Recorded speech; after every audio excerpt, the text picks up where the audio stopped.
Mko salama? Nami namshukuru Mungu kwa sababu ni mwema na amekuwa mwaminifu kwa kila jambo hadi kufikia asubuhi hii. Naomba tu kabla tuweze kuendelea, wale walio huku baki tu ufundi wa mitambo, sisi wengine turudi huku kwa sababu ni mafundisho, na kwa sababu ni mafundisho wacha turudi huku ili tuweze kuwa pamoja sote hapa. Hata kama ni kusongea mbele, unasongea mbele, itakuwa vizuri zaidi. Kuna hiyo microphone hii, kuna hiyo volume andikwa low ni hii ya chini ya hiyo nyingine. Hizo za green mbili, hii ya chini ya hii ipunguze kidogo. Amen, tosha.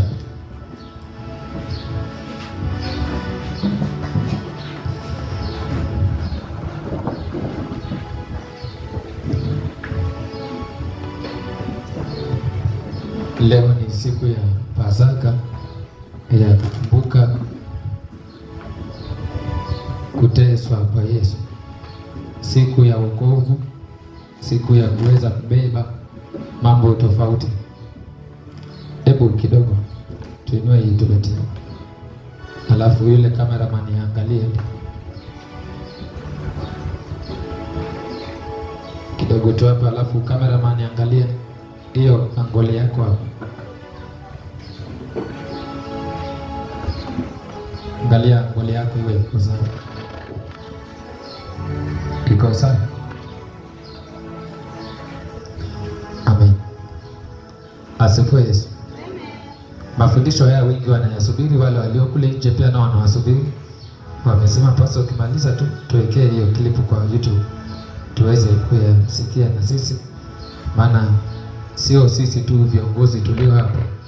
Kuna watu nafikiri wale wenye wako kwa ile grupu ya kanisa zile za michango, wao mnaona kuna majina ya watu ambao hamuwaoni hapa, wametoa michango yao hapa. Ni washirika wetu hapa ambao wako nje. Wengine walienda in December, wengine walienda kitambo mwaka jana, wengine hata hapa hawajaipafika, lakini wao wanajitolea kutoa michango yao ya kanisa. Kwa hivyo hao nao, kama wewe utazame, hao wanatazama. Bwana Yesu asifiwe. Hao wanatazama na wanabarikiwa na ibada. Ndio maana mara nyingi unaona mpaka shuhuda tunazichukua, kwa sababu hao nao huwa wanasikiza shuhuda. Na kile kipindi nikisimama hapa nikitangaza yale matangazo, nilikuwa nafikiria hawasikii, lakini kumbe na wao huwa wanayasikia. Mpaka siku moja akaniambia, pastor, kanisani najua kunahitajika hili, nitatuma mchango wangu hapo. Tunaona kule kwa maafa nako pia wako wengi. Bwana Yesu asifiwe. Hivyo leo ni siku ya Pasaka na pia ni siku ya mafundisho, na katika mafundisho haya nitaweza kumalizia na kutumia damu ya Yesu kwa pamoja na kutumia mwili wa Yesu Kristo kwa pamoja. Naamini Mungu, hii siku huwa ni siku ya wokovu, ambayo damu ya Yesu na mwili wa Yesu Kristo huwa si vitu za kawaida, huwa zina nguvu zaidi. Ni kumbukumbu la kukumbuka kuteswa kwa Yesu Kristo. Hivyo kwa ajili ya hiyo imeshikamana pamoja na mafundisho. Kwa hivyo yote tutafanya kwa pamoja, na naamini Mungu wetu ataweza kutubariki. Naamini mahali hapa tupo jinsi tulivyo, nami natoa shukrani zangu kusema Mungu awabariki vile nilivyojitolea. Asifiwe Yesu. Si rahisi kupewa nguvu katika roho kuweza kuja kwa mafundisho. Karne za siku hizi watu husema uongozi hamna maana. Husema kwamba uongozi wa kazi gani? Sasa hivyo hupata shughuli zao wakitumia wakati kama huu. Najua holiday kama hii mtu utavuta mambo yake mwenyewe akafanya, lakini nasema ana heri anayetumia holiday kuenenda katika nyumba ya Mungu kusikiza maneno ya Mungu. Bwana asifiwe. Hivyo utafikiwa na hii karatasi Ukifikiwa na karatasi utaandika jina lako pale, alafu utaandika namba yako ya simu, mahali kumeandikwa namba, na mahali kumeandikwa position utaandika wewe uko position gani yenye uko. Utaandika kama wewe ni asha, andika. Kama wewe ni mzee wa kanisa, andika. Kama wewe ni intercessor, andika wewe ni muombaji. Kama wewe ni chairman wa wazee, utaandika. Kama wewe ni mtendakazi, utaandika mimi ni mtendakazi. Kama wewe ni board member, utaandika ni board member. Kama wewe ni praise and worship, ni mwimbaji, utaandika. Asifiwe Yesu. Wewe pale kwa mtendakazi utaandika.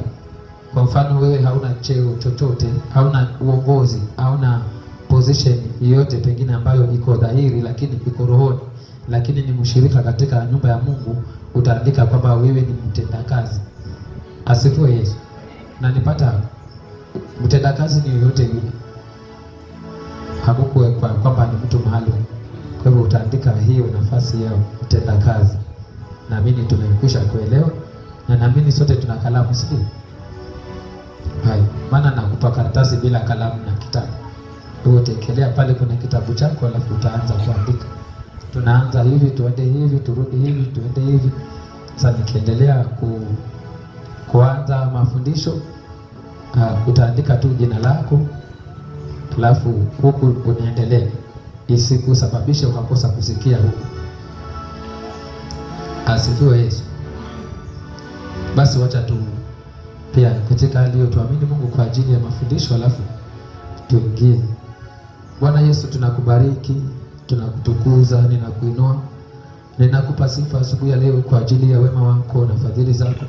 Asante kwa ajili ya mapenzi yako yaliyo matakatifu ambayo Mfalme umepata kutuwezesha jinsi tulivyo pamoja na wana hawa. Mfalme, uko hapa kusikia sauti na uko hapa kuitii na kuitekeleza kwa matendo dhahiri wako katika nyumbani mwako.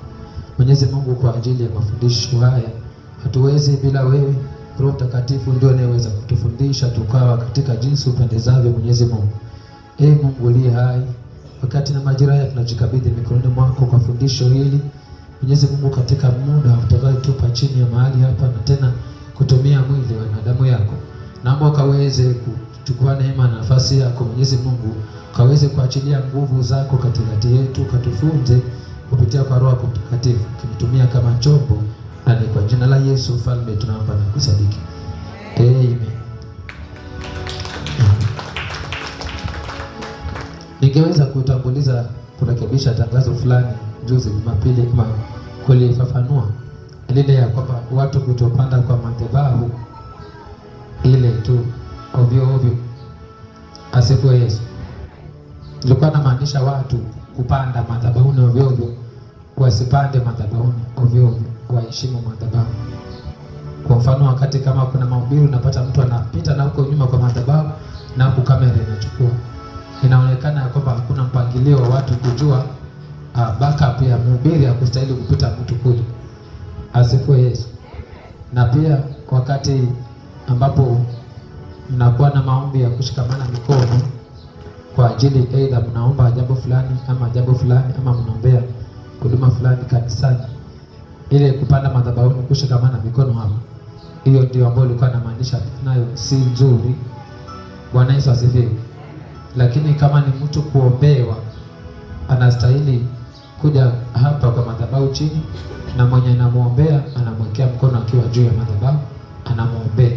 Ikiwa ni mtu amekuja kuvunja madhabahu, anastahili kupanda madhabahuni ili nguvu za madhabahu zipige madhabahu ambayo imemtatiza.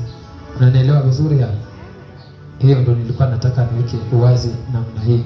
Ikiwa ni mtu anataka amesukuma katika roho aende madhabahuni akaombe, piga magoti chini, elekeza mikono yako ama mwili wako ukitutumaa na kusujudu kwa madhabahu, omba.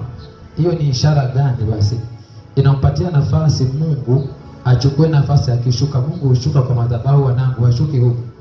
Bwana Yesu asifiwe. Anashuka kwa madhabahu. Sasa nimtengenezee nafasi ambayo atashuka hapa. Kuna siku moja mganga mmoja akakuja kanisani kule nyumbani choni, akanipata nimepiga magoti nikiomba hapo madhabahuni. Akaingia hapo ndani akasema, hii ujinga tu, upuzi. Vino na voero tuani. Kana toto sevoya chonto anu voyao. akaongea maneno haya. Nikamwambia ni kwa sababu hujui kitu chochote, umezoea zile tunguri zako na ndonga zako. Hapa tunaomba kitu kingine ambacho hauwezi kukiona. Na ukikiona utaanguka hapa na uganga wako. Akasema haya, koma kwa siku, akatoka nje akaenda. Bwana Yesu asifiwe. Sasa ni kwamba unapo na nafasi kupiga magoti pale, unapeana nafasi katika roho. Roho wa Mungu anashuka kwenye madhabahu, anakubariki. Ni kwamba umeheshimu altar ambayo ni nini? Madhabahu. Asifiwe Yesu. Sasa hiyo ndo ambayo tulikuwa namaanisha hivyo. Yaani kuwa ni heshima katika madhabahu ya Kristo. Lakini kama ni kuomba, unapiga magoti unaomba. Nafikiri hata mkinichunguza mshawahi kuona ya kwamba huwa ninapanda madhabahuni kwa malengo. Bwana Yesu asifiwe. Huwa napanda madhabahuni kwa malengo. Na kama napanda madhabahuni najilaza hapo kwa sababu zake ambazo ziko sirini asiwezi kuziongea. Bwana Yesu asifiwe. Lakini sababu hizo nyingi ndizo zinasababisha mambo yanafanyika hapa, kwa sababu huwa namuomba Mungu kwenye madhabahu yake. Na hata ukiangalia leo hii ukigoogle hapo uangalie karakta za hawa watu wanaitwa Waisraeli, ile nchi ya Israeli, unapata kwamba Waisraeli kuna hekalu lile lililojengwa na nani huyu? Solomon. Bwana Yesu asifiwe. Lile hekalu bado lipo mpaka leo. Na hiyo madhabahu ni kubwa ambao Solomon alimjengea Mungu. Na ukiangalia karakta zao hawa wana Waisraeli ambao wanamjua Mungu vizuri, unaona kwamba wakiwa wanaenda vitani huwa wanaenda kesha pale kwa ule ukuta pale kwa ile madhabahu, wanaomba Mungu pale usiku kucha. Hata jeshi lenyewe la Israeli, siri ambayo wale watu hawawezekani ni kwamba ile madhabahu aliyojenga Solomoni ilikubalika kwa Mungu, na hawa wanaamini hivyo, maana ndivyo ilivyo.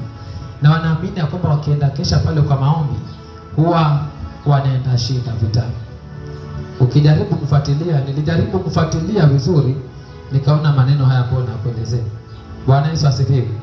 Na ndio maana unaona hata mtu yote hapa Afrika ama Kenya ama kwa ujumla Afrika ambaye ana uwezo wa kuenenda pale Yerusalemu kwa hekalu lile ama kwa mahali kwenye kuna historia ya Yesu, kwa mfano kwenye kulizikwa Yesu, Mwafrika yoyote unaona kwamba si rahisi kuwasikia wanaenda kule.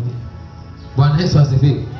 Lakini wenye walijaribu kuenda hapo, waliporudi huku, unaona wengine waliinuka kiroho vizuri, wengine waliisha kabisa. Kuna mwimbaji mmoja aliwahi enenda mpaka kwenye kaburi alilozikwa Yesu. Akaenda hapo mpaka akashuti mpaka video vizuri za nyimbo hizo, ambaye mwimbaji huyo tunamjua vizuri sana. Sasa hii hasikiki, amezima. Lakini wakati huo alikuwa anasikika sana.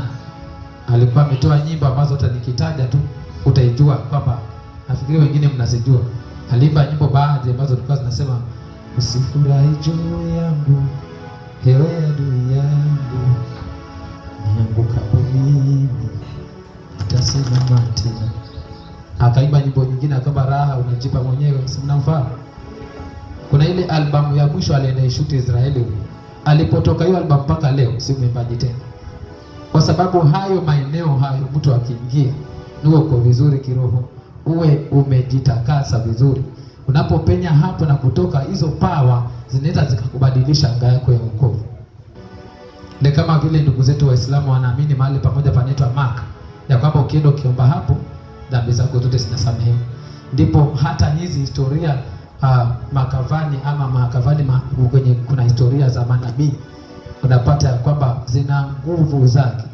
Hivyo ukuta huu hekalu hili la Yerusalemu ambalo lilijengwa na Solomoni, ni kwamba Bwana alikuwa ashamwambia Solomoni kwamba yeye ndiye atakayemjengea Bwana hekalu. Hivyo ile hekalu si la kawaida. Sasa Israeli huamini hivyo. Ndivyo nasema kwamba hata madhabahu za Mungu nazo huwa zina agano lake na Mungu. Kwa hivyo kuheshimika, huwa ziheshimike na zitumike kwa mpangilio, kwa sababu hapo ndo kunatoka chemichemi za baraka zetu. Bwana Yesu asifiwe. Kwa hivyo naamini jambo hilo nimeweza kulifafanua vizuri, nafikiri liko sawa. Ikiwa ni mtu anaombewa, anataka apate uvuvio, anatamani ajazwe nguvu, anatamani ndoto zake zirudi, huyo ana uwezo kuletwa madhabahuni kusimama hapo, na anayemwombea akasimama madhabahuni akamunyoshea mkono na anga yake ikapata kurudi tena. Asifiwe Yesu.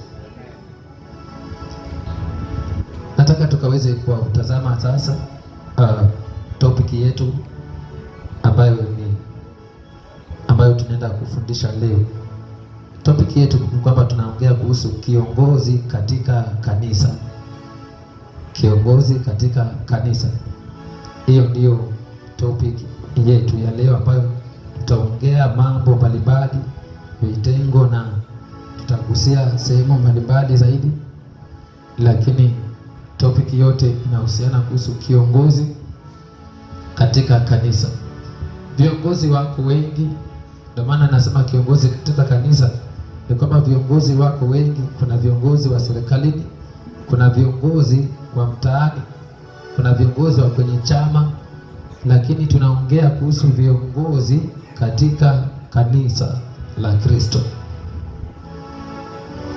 Tukitazama tu mwanzo kabisa tuone uongozi ulianza wapi.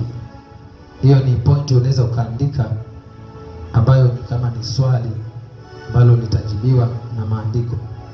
Je, uongozi ulianza wapi ama unaanzia wapi? Uongozi,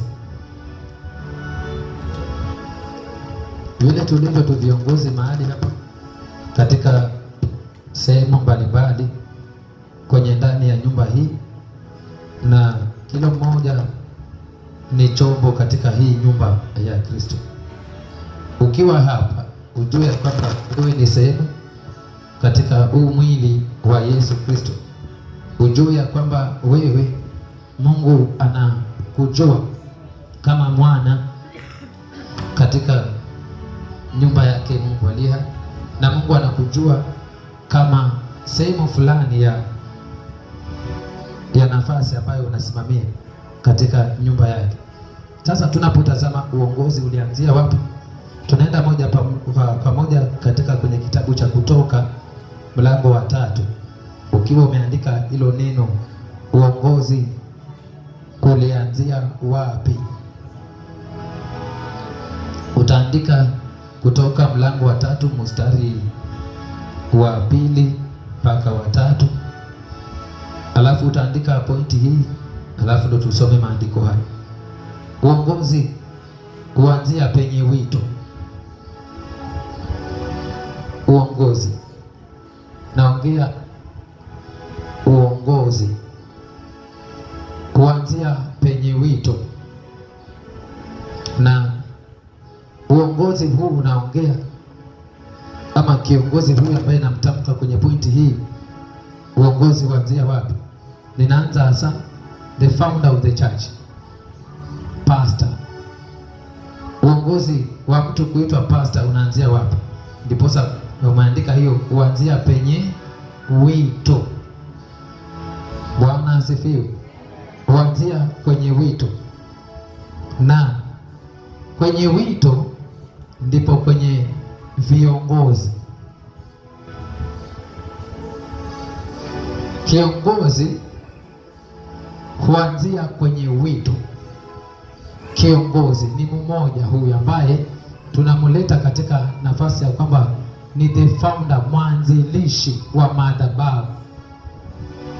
Ndo kiongozi huanzia pale kwenye wito, kwenye kuitwa na Mungu, na hapo hapo kwenye huo wito ndo kuna viongozi, ambapo hapo neno viongozi liko dhahiri na liko wazi, ni wale walio chini ya yule kiongozi.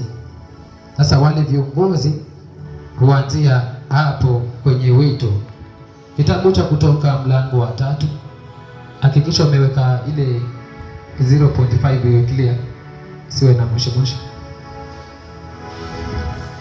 Alafu kitabu hicho kinasema hivi: malaika wa Bwana akamtokea katika mwali wa moto uliotoka katikati ya kioja hiki.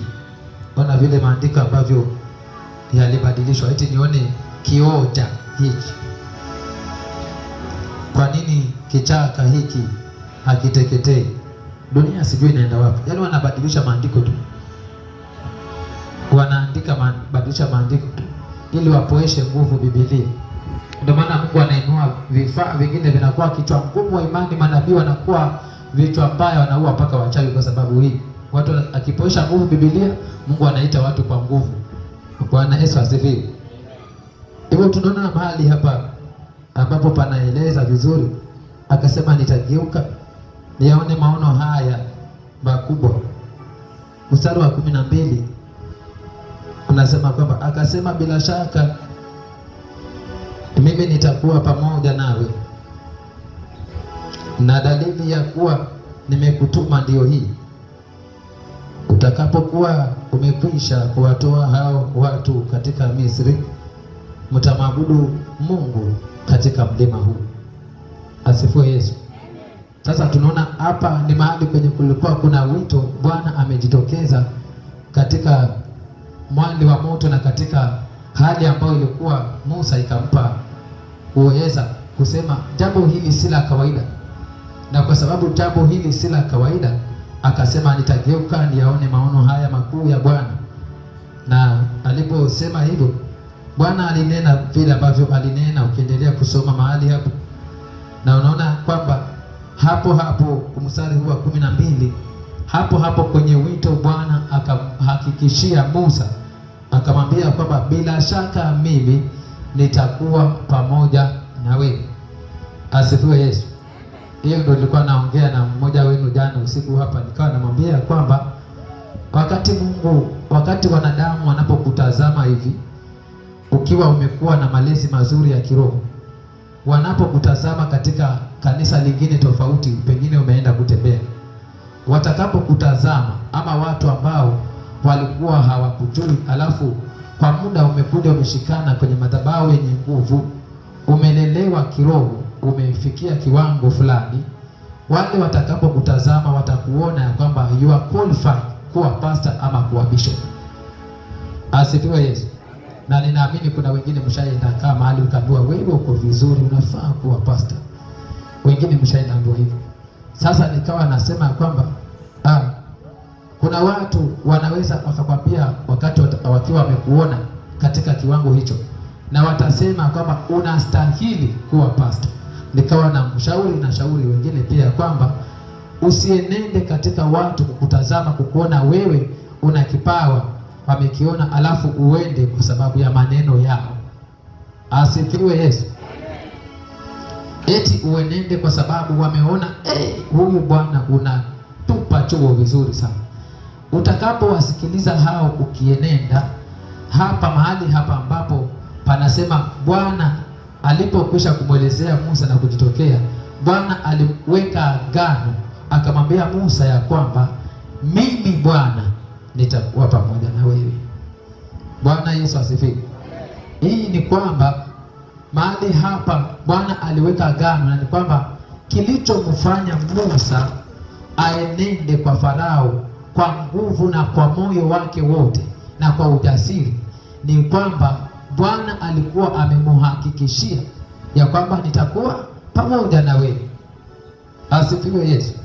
Hivyo nikawa na mshauri mtu na wengine, na leo na kushauri wewe, hata wewe unanitazama, ya kwamba kwa wito wowote hakikisha Bwana ana agano na wewe kwenye wito, kwa sababu kwa nchi unayoenenda, kwa mtaa utakaoenda kuweka madhabahu ya Mungu hapo, una wenyewe huo mtaa. Ndio maana Musa akauliza Mungu, je, wakiniuliza nani aliyenituma nitasemaje? Unapata hiyo pita vizuri hapo. Mungu akamwambia, mwambie mimi niko ambaye niko niliyekutuma. Haikutosha Musa akamhoji Mungu vizuri mpaka Bwana akasema, mimi Bwana nitakuwa pamoja na wewe. Akapewa na ishara. Kwa nini? Hebu jaribu kutafakari kwa nini Musa alikuwa anasisitiza watajuaje?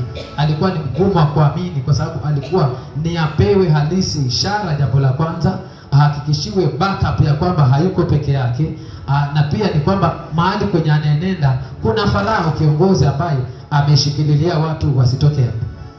Asifiwe Yesu. Hii ni huduma ya deliverance. Unaenda kutoa mtu mahali kwenye wachawi wanamumiliki ya kwamba yeye awe kulingana na venye hao wachawi wanavyotaka. Sasa wewe unaenenda ukisema kwamba mwachilieni kwa jina la Yesu. Ukienenda hapo atakuuliza wewe ni nani? Asifiwe Yesu. Kama vile wana wa Skeva walisema toka katika jina la Yesu, anaitwa na Paulo. Mwendo wazima akaangalia vizuri, kaambia it's okay. Paulo ninamjua na Yesu ninamjua. Ninyi ni kina nani? Asifiwe Yesu. Swali likawa gumu hili. Kwa sababu wametenganishwa vizuri, mtu huyu namjua na mtu huyu namjua. Wakaletwa kwao personal. Ninyi ni kina nani? Wewe ni nani? Ndipo hapo utasema mimi ni mlevi, mimi ni mtumishi wa Mungu, mimi ni mtendakazi. Ndipo hapo sasa anataka kuona, na inastahili ya kwamba unaposema toka katika jina la Yesu, inastahili huyo Yesu awe amechanganywa na nafsi yako na roho yako. Roho yako ifichwe katika Yesu. Hivyo ukisema toka, ibilisi hakuoni wewe, anaona Yesu. Hapo ndipo anafanya nini? Anaenda. Bwana Yesu asifiwe. Ndipo mahali hapa ambapo panaeleza vizuri ya kwamba akasema ya kwamba mimi Bwana nitakuwa pamoja na wewe. Hivyo uongozi ni lazima, ambaye naongea hapa ni yule kiongozi sasa mwenye madhabahu. Ni kwamba kunakuwa na agano ya wewe na Mungu, na hiyo ndio inaitwa nini? Madhabahu. Mahali hapa ni kwamba ni chini ya neema ya uponyaji. Nguvu za madhabahu hii ni kwamba watapenya kwa kilio na watatoka kwa kelele za furaha. Hiyo ndio power ya madhabahu hii. Asifiwe Yesu. Na hiyo ndio agano limeshikililia. Ndio maana mengi umeyaona na mengi utayaona na mengi yatakuja. Asifiwe Yesu. Kwa sababu shina la madhabahu hiyo, nguvu yake inasimamia katika watu kufunguliwa. Vile vile nakuja kwenye uongozi kwamba mwanangu, leo napata mafundisho ya uongozi hapa, lakini uongozi, jambo la kwanza, una agano, na uongozi unamtokezea mtu personal. Bwana Yesu asifiwe. Hivyo uongozi huu unaanza kabisa pale kwenye kuna wito ambapo huyu mtu wa Mungu akaanza kutokewa na Mungu na akaweza kumweleza Mungu vizuri. Kwa hivyo uongozi unaanza hapo, na agano katika uongozi linakuwa hapo hapo kwenye mtu ametokewa na Mungu. Hapo ndipo agano linafanyika, hapo ishara zinafanyika hapo, na nguvu unapewa hapo hapo, na safari inaanza hapo hapo. Bwana Yesu asifiwe. Fungua nami kitabu kile cha Kutoka mlango wa 4 mstari wa 27 na mpaka 29 27 to 29.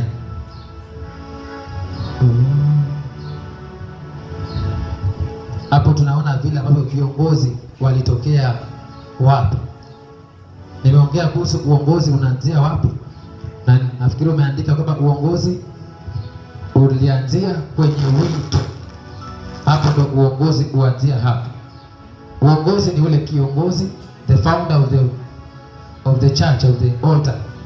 Hapo unaanzia kwenye wito, na hapo kwenye wito ndipo kunatokea hawa tunawaita viongozi, ambao ni wewe sasa uko mahali hapa. Asifiwe Yesu. Kwenye hayo maongezi ya Mungu na kiongozi, mlango ule wa 3 ambao tumesoma, nataka tuende vizuri pole pole. Asifiwe Yesu. Kwenye yale mapatano, Bwana niende, watasemaje? Hapo hapo kwenye hayo mapatano ndipo next, baada ya kwamba sasa ushapotana na Mungu, ndipo hapo sasa kuna maongezi ambayo hufanyika, ambayo tunayaona hapa. Musa aliongea na Bwana akasema, watu hawa, mtu yule ni mgumu wa moyo, akasema watu hawa itakuwaje? Mpaka mwisho tunaona kwamba mahali Musa akatokea akasema, akamwambia Mungu ya kwamba Bwana, basi mimi hivi nilivyo nina shida ya kuongea. Bwana asifiwe. Nataka mnipate vizuri hapa. Akasema nina shida ya kuongea, nikijaribu kuongea ile neno moja ya kwamba alafu ambayo kwetu tunasema be, si ndio? Sasa akasema kwamba akianza ile be ataanza be, yani ana utasi, unaitwa utasi kwa Kiswahili, kwetu ni kigugumizi. Bwana Yesu asifiwe. Sasa akamwambia Bwana, nina shida hapa ya kuongea. Hapa alikuwa ameingia kwenye personal issue zake, yani mambo ya yeye mwenyewe binafsi kama kiongozi na katika wito ule mkubwa ambao Bwana amemuitia nao. Anipata vizuri? Sasa ndipo hapo akamwambia Bwana ya kwamba na shida ya kuongea, Mungu li hai. Mungu akamwambia, akamkemea Mungu. Mungu akamwambia, ni nani aliyefanya kinywa chako? Ni nani ambaye anafanya watu kuabudu? Na ni nani anayefanya watu kuongea kama si mimi Bwana? Hasira ya Mungu, maandiko yanasema ikawaka pale, na ilipowaka hasira ya Mungu ikabidi Musa akarudi. Bwana Yesu asifiwe. Akarudi akaendelea, na bado Bwana akawa katika hali ya kumtazamia Musa ajibu nini. Wacha tusome kwanza mahali hapa, alafu ndio tuendelee kuongea maneno haya. Bwana akamwambia Haruni, nenda jangwani uonane na Musa. Naye akaenda akamkuta katika mlima wa Bwana, akambusu. Musa akamwambia Haruni hayo maneno yote ya Bwana ambayo alimtuma aende nayo, na ishara hizo zote alizomwagiza. Musa na Haruni wakaenda wakawakusanya wazee wote na watu wa Israeli. Bwana Yesu asifiwe. Sasa tunaona kwamba hapo hapo aliposema ni nani, nina shida ya kuongea, nitasemaje kule, ndipo sasa Bwana baada ya kwamba hasira yake imewaka, lakini akiwa Musa bado amekubali, hajakataa ule wito, ndipo tunaona kwamba Bwana mwenyewe, ndio maandiko haya yanasemaje, Bwana akamwambia nani? Haruni. Hapa tunakuja polepole, baada ya Musa tunakuja kwa viongozi.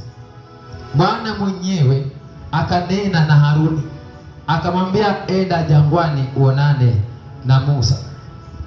Na alipoenda jangwani, maandiko yanasema akamkuta katika mlima wa Bwana akambusu. Sasa unapata kwamba kama umepata ufunuo na pengine ulikuwa haujapata jibu la kwa nini kuna vikundi vingine wasichagui, ninaachia Mungu achague. Ni kwa sababu gani? Bwana mwenyewe watu hao huwachagua mwenyewe. Asifiwe Yesu. Alimuita Haruni mwenyewe akamwambia, nenda uonane na Musa jangwani. Baada ya Musa kumwambia Mungu, nina shida, nina udhaifu fulani katika wito ambao umeniita, lakini mimi nina shida ya kuongea. Tunaenenda pamoja kweli? Bwana Yesu asifiwe. Hii ni kwamba hata kiongozi, the founder of the altar, huwa ana madhaifu yake. Nataka ulipate hiyo point. Asifiwe Yesu. Na wakati akiitwa na Mungu, hizi ni siri ambazo huwa hasemi, lakini huwa anamwambia Mungu, Mungu nina udhaifu fulani.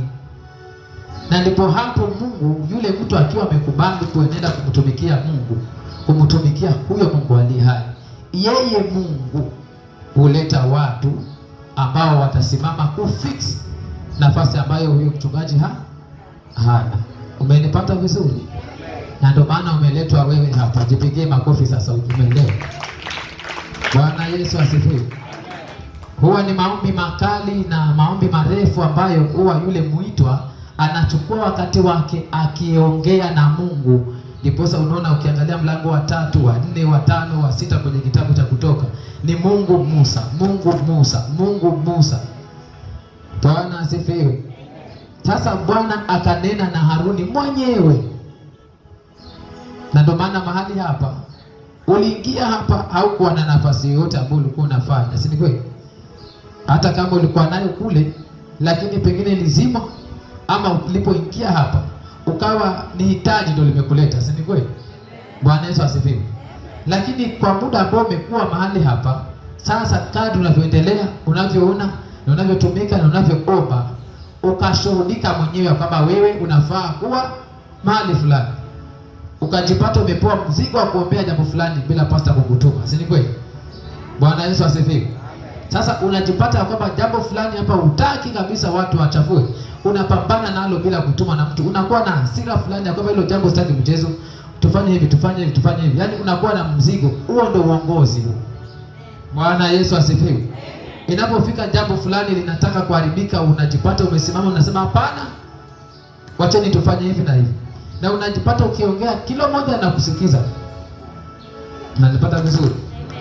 Hiyo ni kuchaguliwa, ambapo sasa ulijipata ulikuja ukachaguliwa, ndio upo mahali kwenye upo. Na wakati huu unapochaguliwa hivyo, huwa madhabahu ya Mungu nayo, yule mwanzilishi wa madhabahu huwa anapewa ufunuo ya kwamba mtu fulani anafaa. Yaani ukichaguliwa wewe, na kama madhabahu iko vizuri katika roho, itakuona pia na wewe kama unafaa mahali fulani.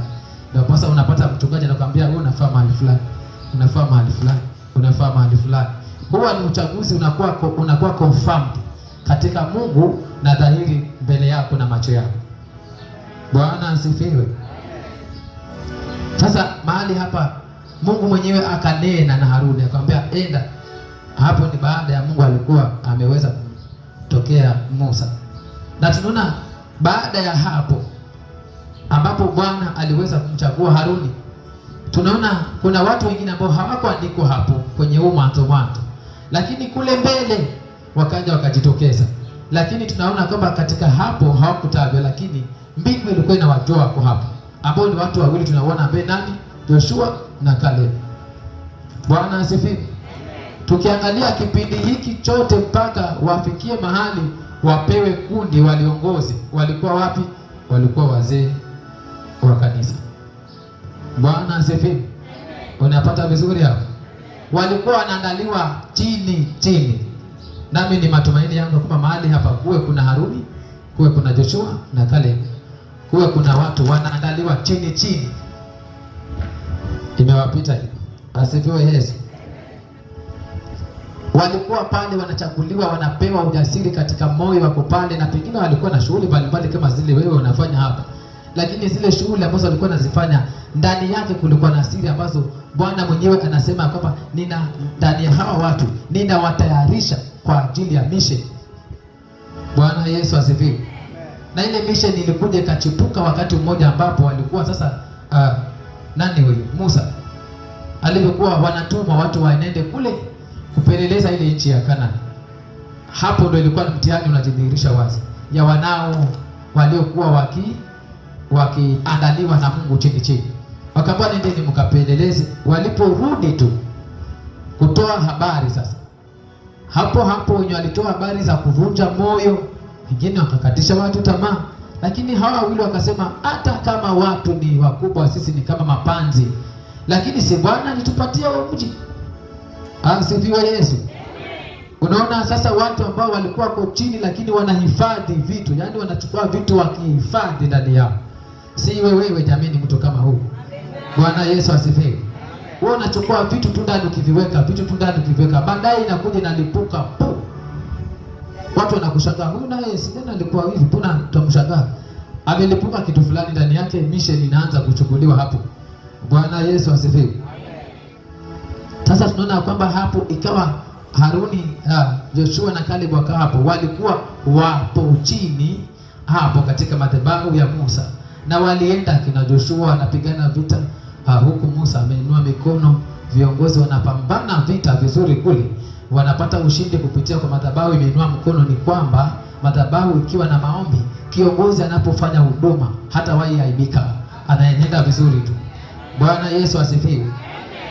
Utakemea toka katika jina la Yesu, ama utaambia mtu kwamba wewe hii shida yako itaacha tu, unamwekelea mkono, unapata anafunguka, unapata ushindi, kwa sababu backup ambayo imekubeba ina power za kutosha za kukubeba hata wewe.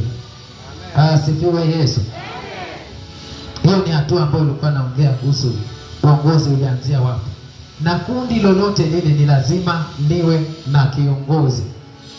Kundi lolote lile ni lazima niwe na kiongozi, na kiongozi naye huwa akona viongozi wake walio chini yake, na viongozi wote wale huwa wanaenenda kwa sheria za kiongozi.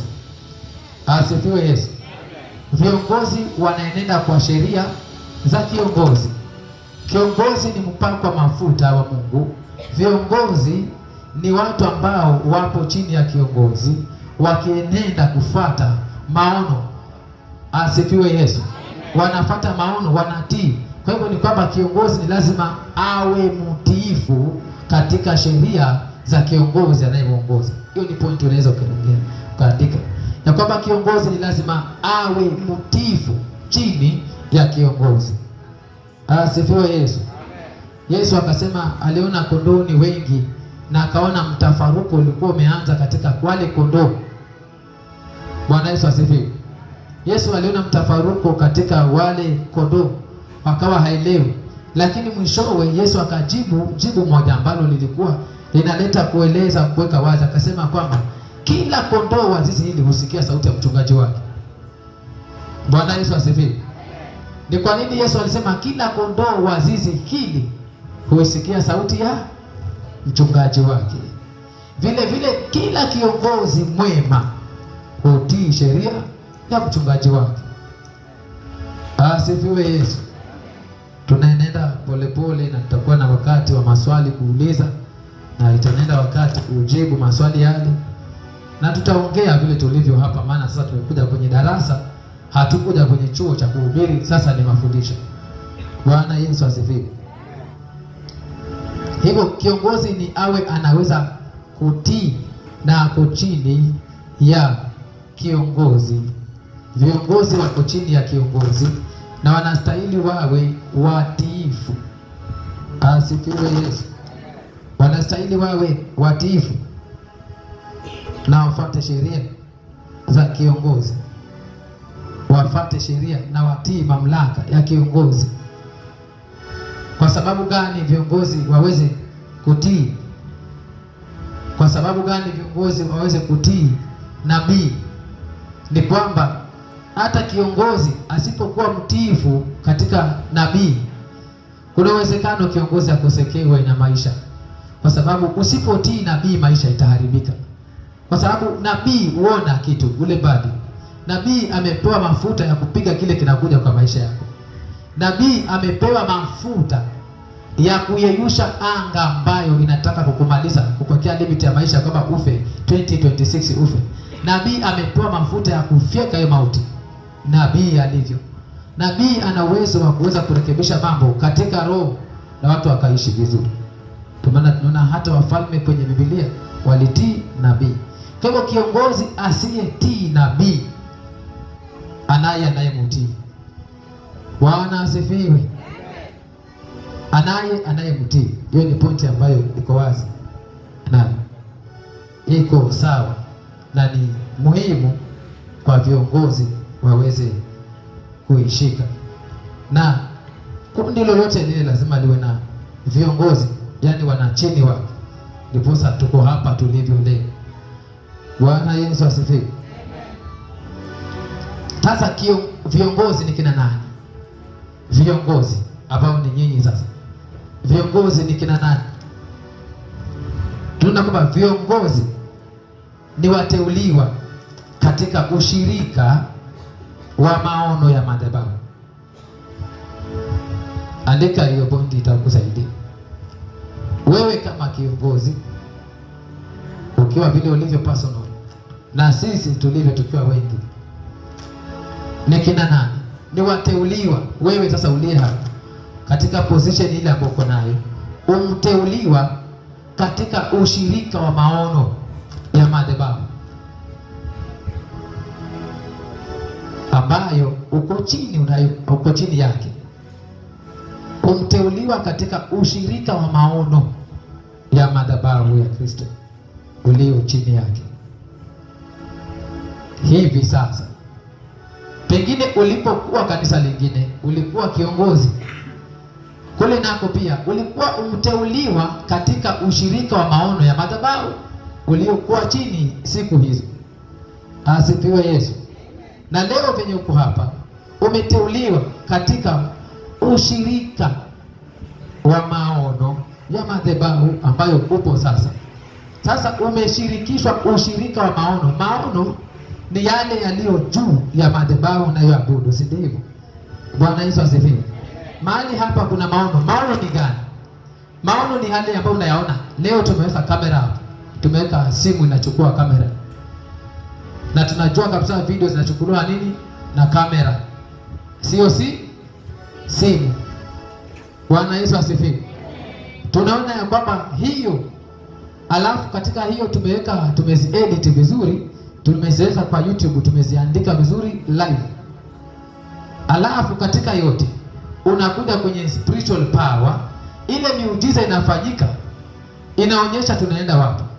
Hayo ndio ambayo inakudhihirisha kwamba hii kazi hii si ndogo, inaenda. Bwana asifiwe. Hayo ndiyo maono. Na unapoona unaona kwamba unapoona ile kazi na mipango ambayo inapangwa katika kanisa, yanakupa kujua ya kwamba hapa kuna maono ambayo yanaenda ama hayaendi. Sasa ukiwa hapo chini, wewe umshirikishwa wa maono hayo. Na nipata vizuri? Kule kuchaguliwa, umeteuliwa, umetofautishwa na yule mwingine. Na nipata vizuri hapo? Na kama madhabahu imekutofautisha na mwingine, uishi tofauti na mwingine. Si wewe umeteuliwa, umetofautishwa na mwingine, lakini bado unafanana na yule mwingine. Tabia, maneno, unakuwa kana kwamba ueleweki ukiongozi, ama wewe nawe ni yule mwingine. Bwana asifiwe. Tunaenda pamoja. Umeteuliwa, umeshirikishwa katika ushirika wa maono ya madhabahu.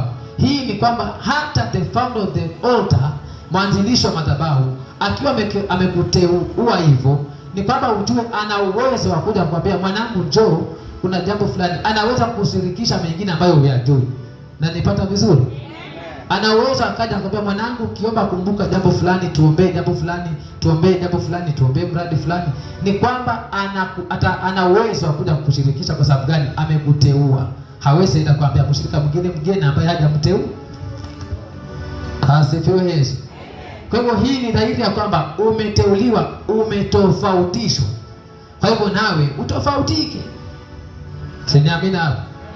Asifiwe Yesu. Utofautike kitabia, kimwenendo, kimaneno, kimavazi. Uwe ni mtu ambaye unaonekana huyu is a leader. Asifiwe Yesu. Maneno yako kama kiongozi yanende katika jinsi madhabahu ilivyo. Ukiwa unaongoza watu, ujue kwamba ni kwa neema Bwana amekupa kwa huo wakati kuongoza watu. Kwa hivyo unatafuta mfano wako uwe katika madhabahu ambayo uko chini yake, ndio ufate mkondo ule wa kuongoza watu. Bwana Yesu asifiwe. Na kuna maeneo ambayo itakuwa si yako, usiyaingilie katika ule uongozi.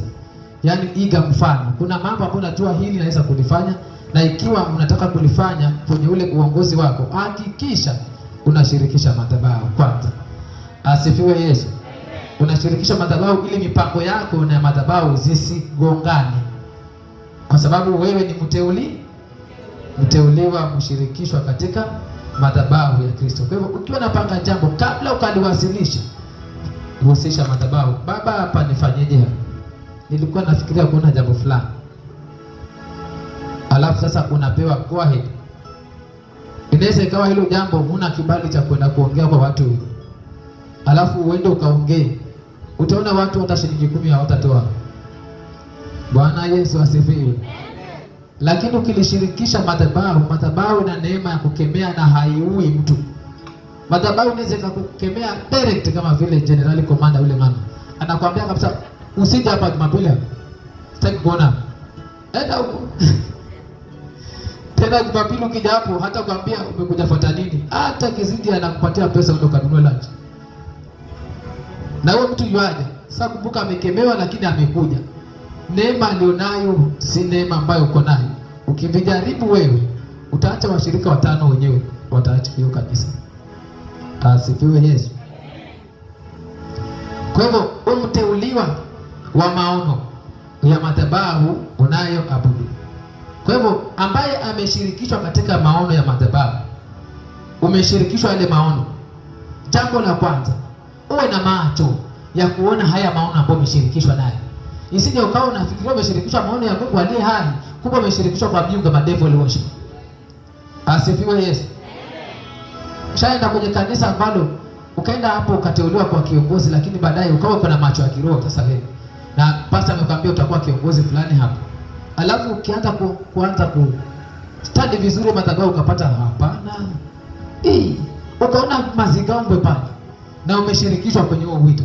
Ukasikia roho ya Mungu anakuambia toka kwa kanisa hili. Bwana Yesu asifiwe. Sishafanyika hivi. ukaanza kuona maajabu ambavyo havieleweki.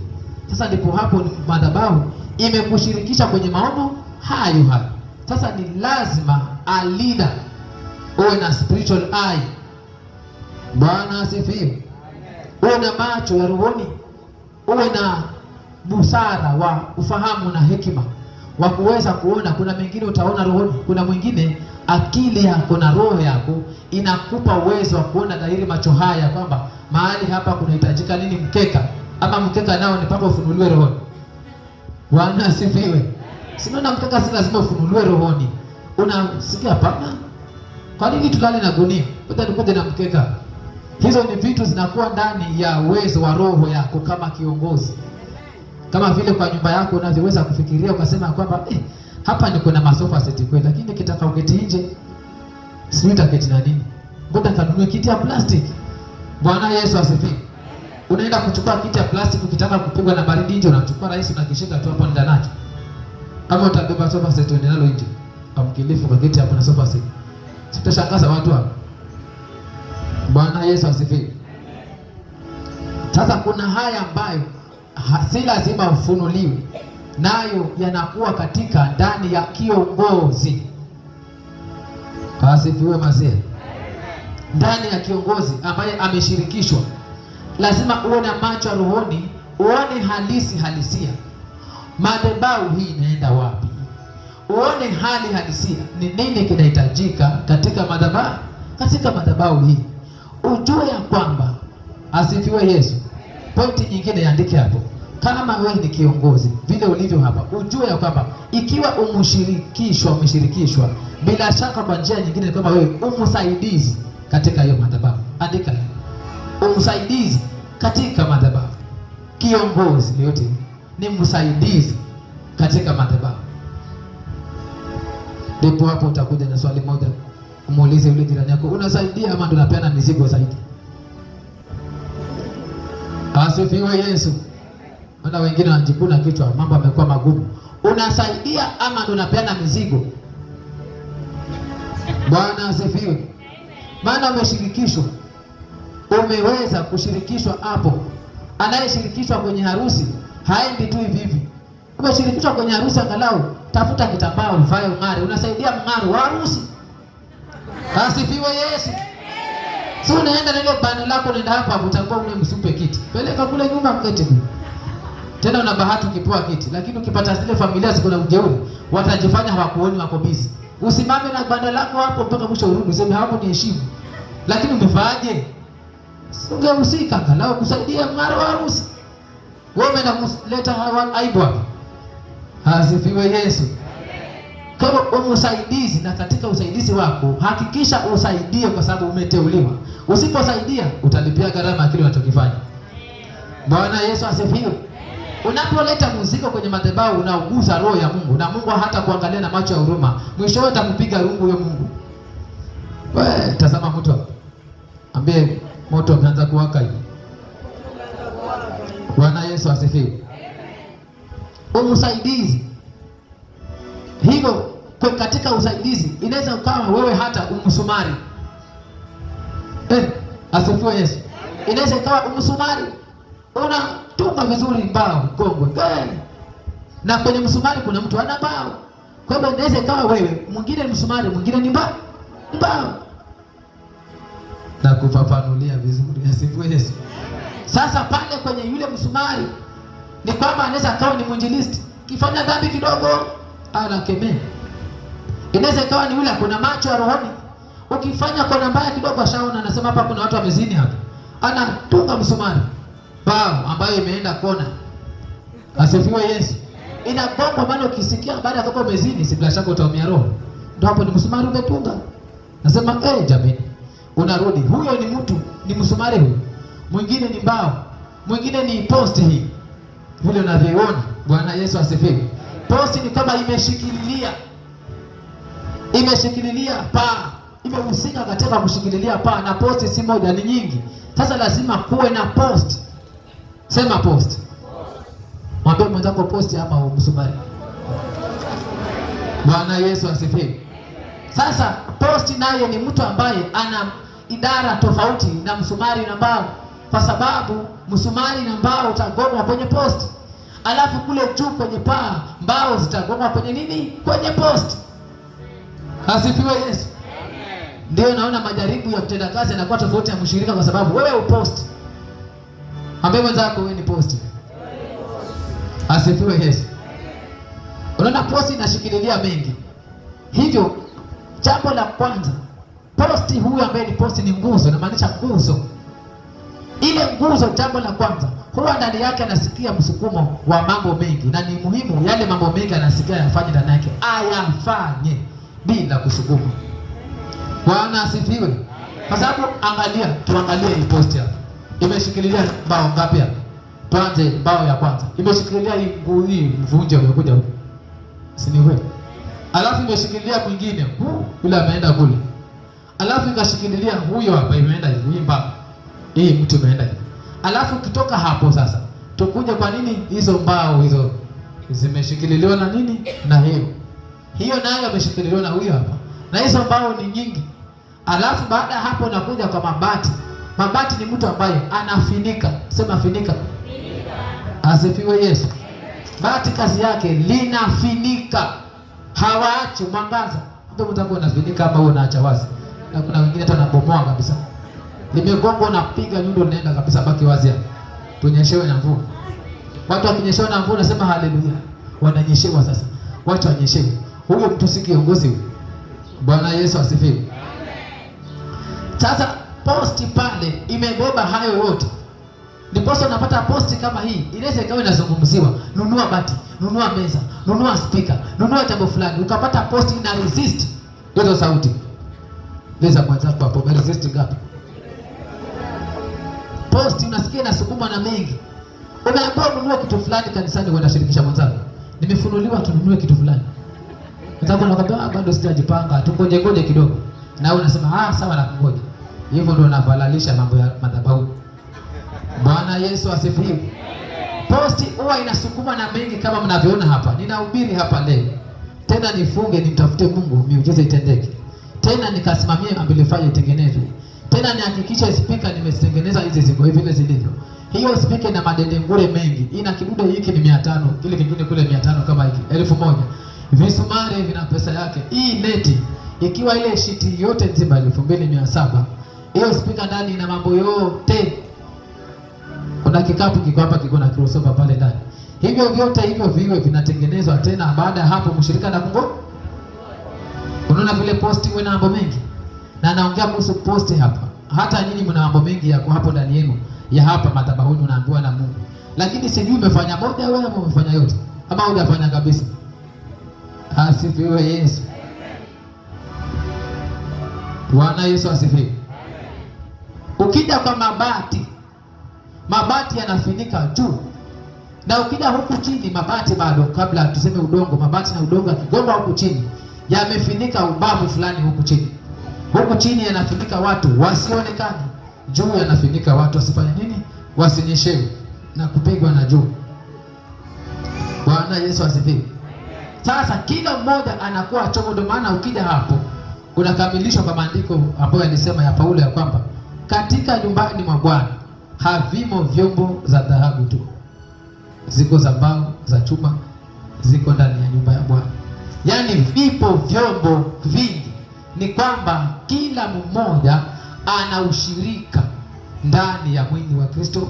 Hasa wewe kiongozi una ushirika hapo kwenye huo wito ambao Bwana ameita kiongozi, ameita nabii wake. Atakapokupointi kwamba wewe utasimamia mahali fulani, ama mbingu imekupointi simamia mahali fulani, na umeenda kwa confirmation kwa madhabahu imekwambia mwanangu hiyo huduma ifanye, ni kwamba automatically umeshirikishwa katika roho, katika ule wito wa madhabahu. Hivyo katika kushirikishwa kule, hakikisha unafanya kwa ukamilifu. Bwana asifiwe.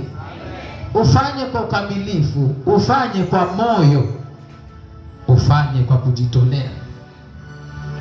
Maana katika kufanya kule hautampendeza mshirika wala pasta. Jambo la kwanza, utapendeza Roho wa Mungu aliye hai. Utapendeza Mungu wa madhabahu hiyo unayoabudu.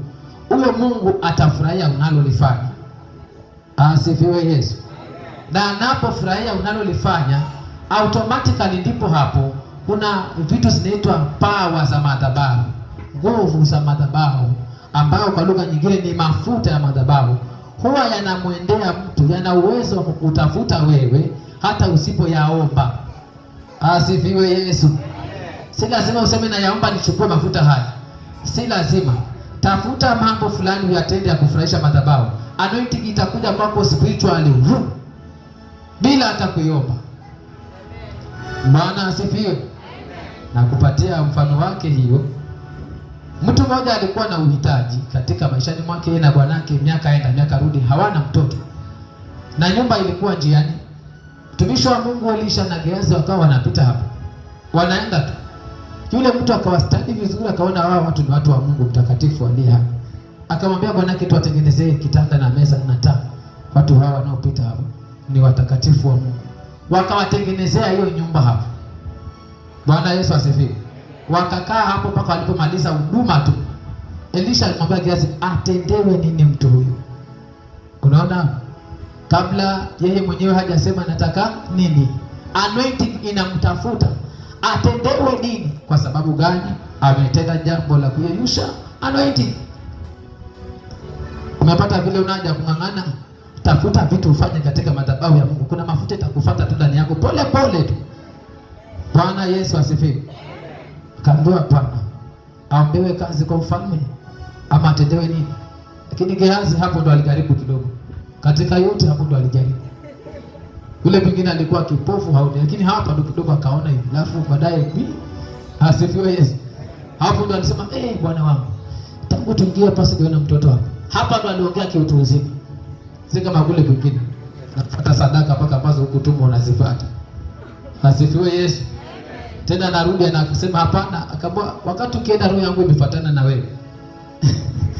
Bwana Yesu asifiwe. Hapo ndo aliongea kiutu uzima. Tangu tuingie pasi niona mtoto hapa. Kaambia basi, nenda ukamwitie nje. Aliposongea karibu akaambiwa hapana, hapo mwakani majira kama hayo utakumpatia mtoto. Kaachiliwa hiyo anointing. Akasema haya, usidanganye na wewe ni mtu wa Mungu. Akawa ashamaliza, hakuongeza hapo. Elisha alinyamaza, alikuwa ashatupa bomu na akaenda. Maandiko yanasema sawa sawa na neno la Elisha, akakumbatia mtoto. Anointing huwa inafuata wakati inapotenda jambo fulani, vile unavyotumika kwa ukamilifu katika nyumba ya Mungu. Mafuta hukufuata yenyewe tu. Bwana asifiwe. Kwa hivyo umshirikishwa katika maono ya madhabahu. Na kwa sababu umshirikishwa, basi usifanye huduma kwa kulazimishwa. Kitabu cha Petro wa kwanza mlango wa 5 tutasoma maandiko haya.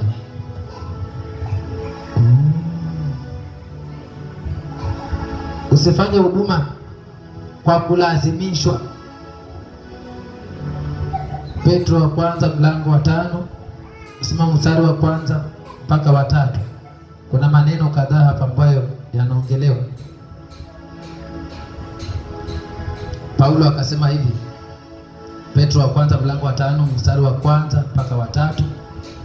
Na wasihi wazee walio kwenu, mimi niliye mzee mwenzi wao na shahidi wa mateso ya Kristo na mshirika wa utukufu utakaofunuliwa baadaye. Nasikia maneno hayo mazito anatamka.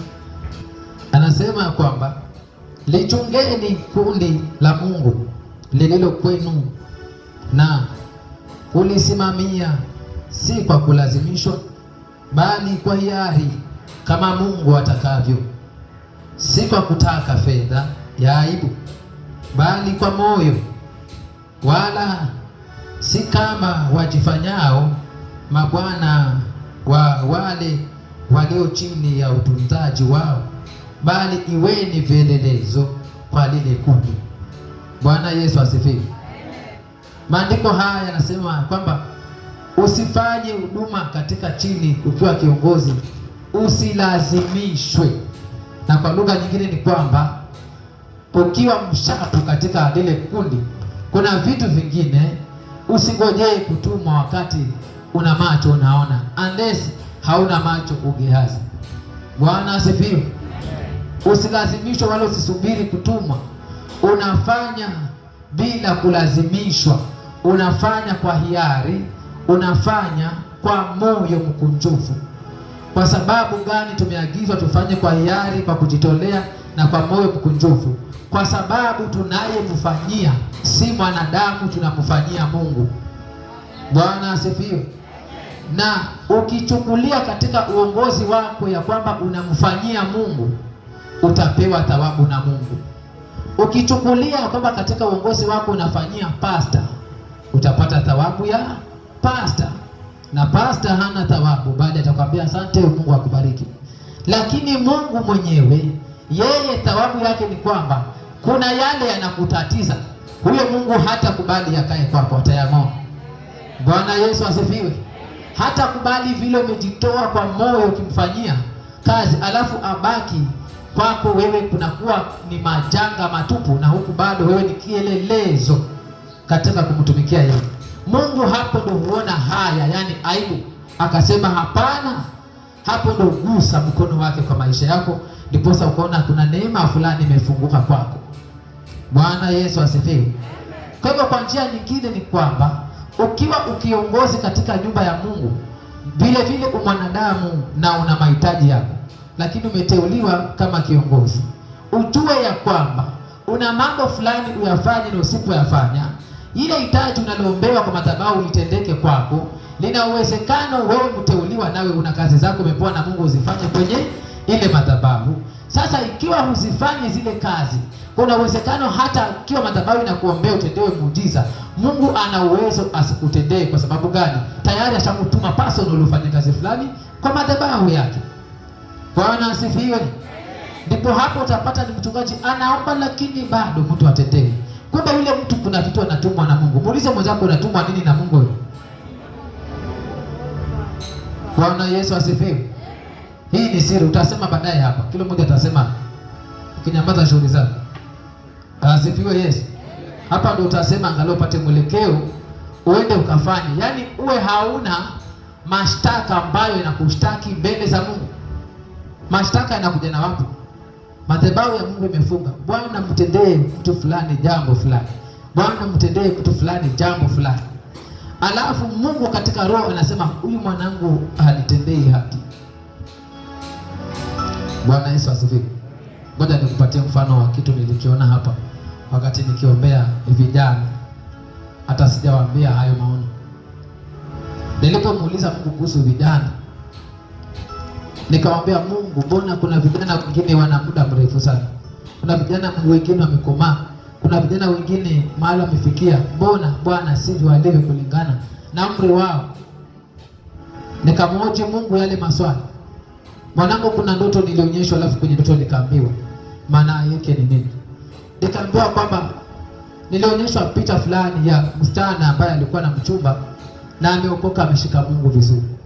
Lakini yule mchumba wake wakakosana. Walipokosana akaamua anazini.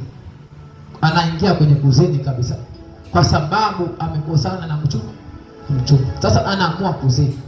Sasa nikaukule kwa ndoto nikaambiwa, "Je, unajua maana hii ni nini?" Akanambia kwamba ni kwa sababu watu wengine hapa wanapoachwa tu kidogo na mchumba, yani wanapokwazwa, huwa wanatoka nje na wokovu wangu mimi Mungu niliye hai, wananiasi kabisa. Alafu ndo baadaye wanakuja. Ndio maana wakiwa wameniasi, hasira yangu ndio inawabeba, wanafikia mahali hapo muda mrefu bado. Yani wakwazika, wanaasi kabisa. Unapata ufunuo vizuri hapa. Umefundishika kitu.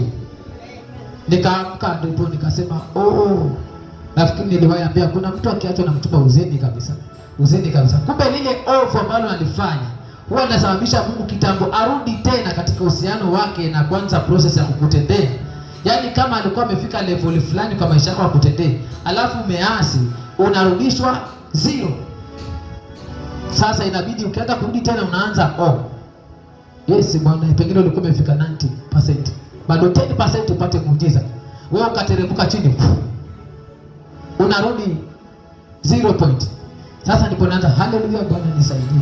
Naanza mimi nimevunja madhabahu lakini bado. Lakini pale kwenye uliasi hukusema, wanyamaza kimya. Lakini aliye rohoni anaona vizuri. Anasema hata kama umevunja madhabahu unaanza zero. Ndio kama utavumilia potelea mbali. Bwana Yesu asifiwe.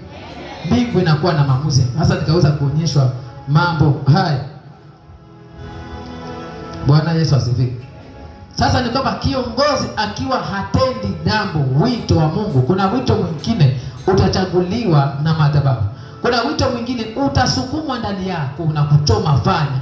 Ni Mungu anakuita kwenye hiyo wito katika madhabahu. Ni kwamba wewe usehemu ya ushirikishwa wa hiyo madhabahu. Kwa hivyo unaweza ukashirikishwa, na katika madhabahu kuna ushirika wa mara 3 tu. Asifiwe Yesu. Namba 1, kuna ushirika wa kiroho. Namba 2, kuna ushirika wa kifedha.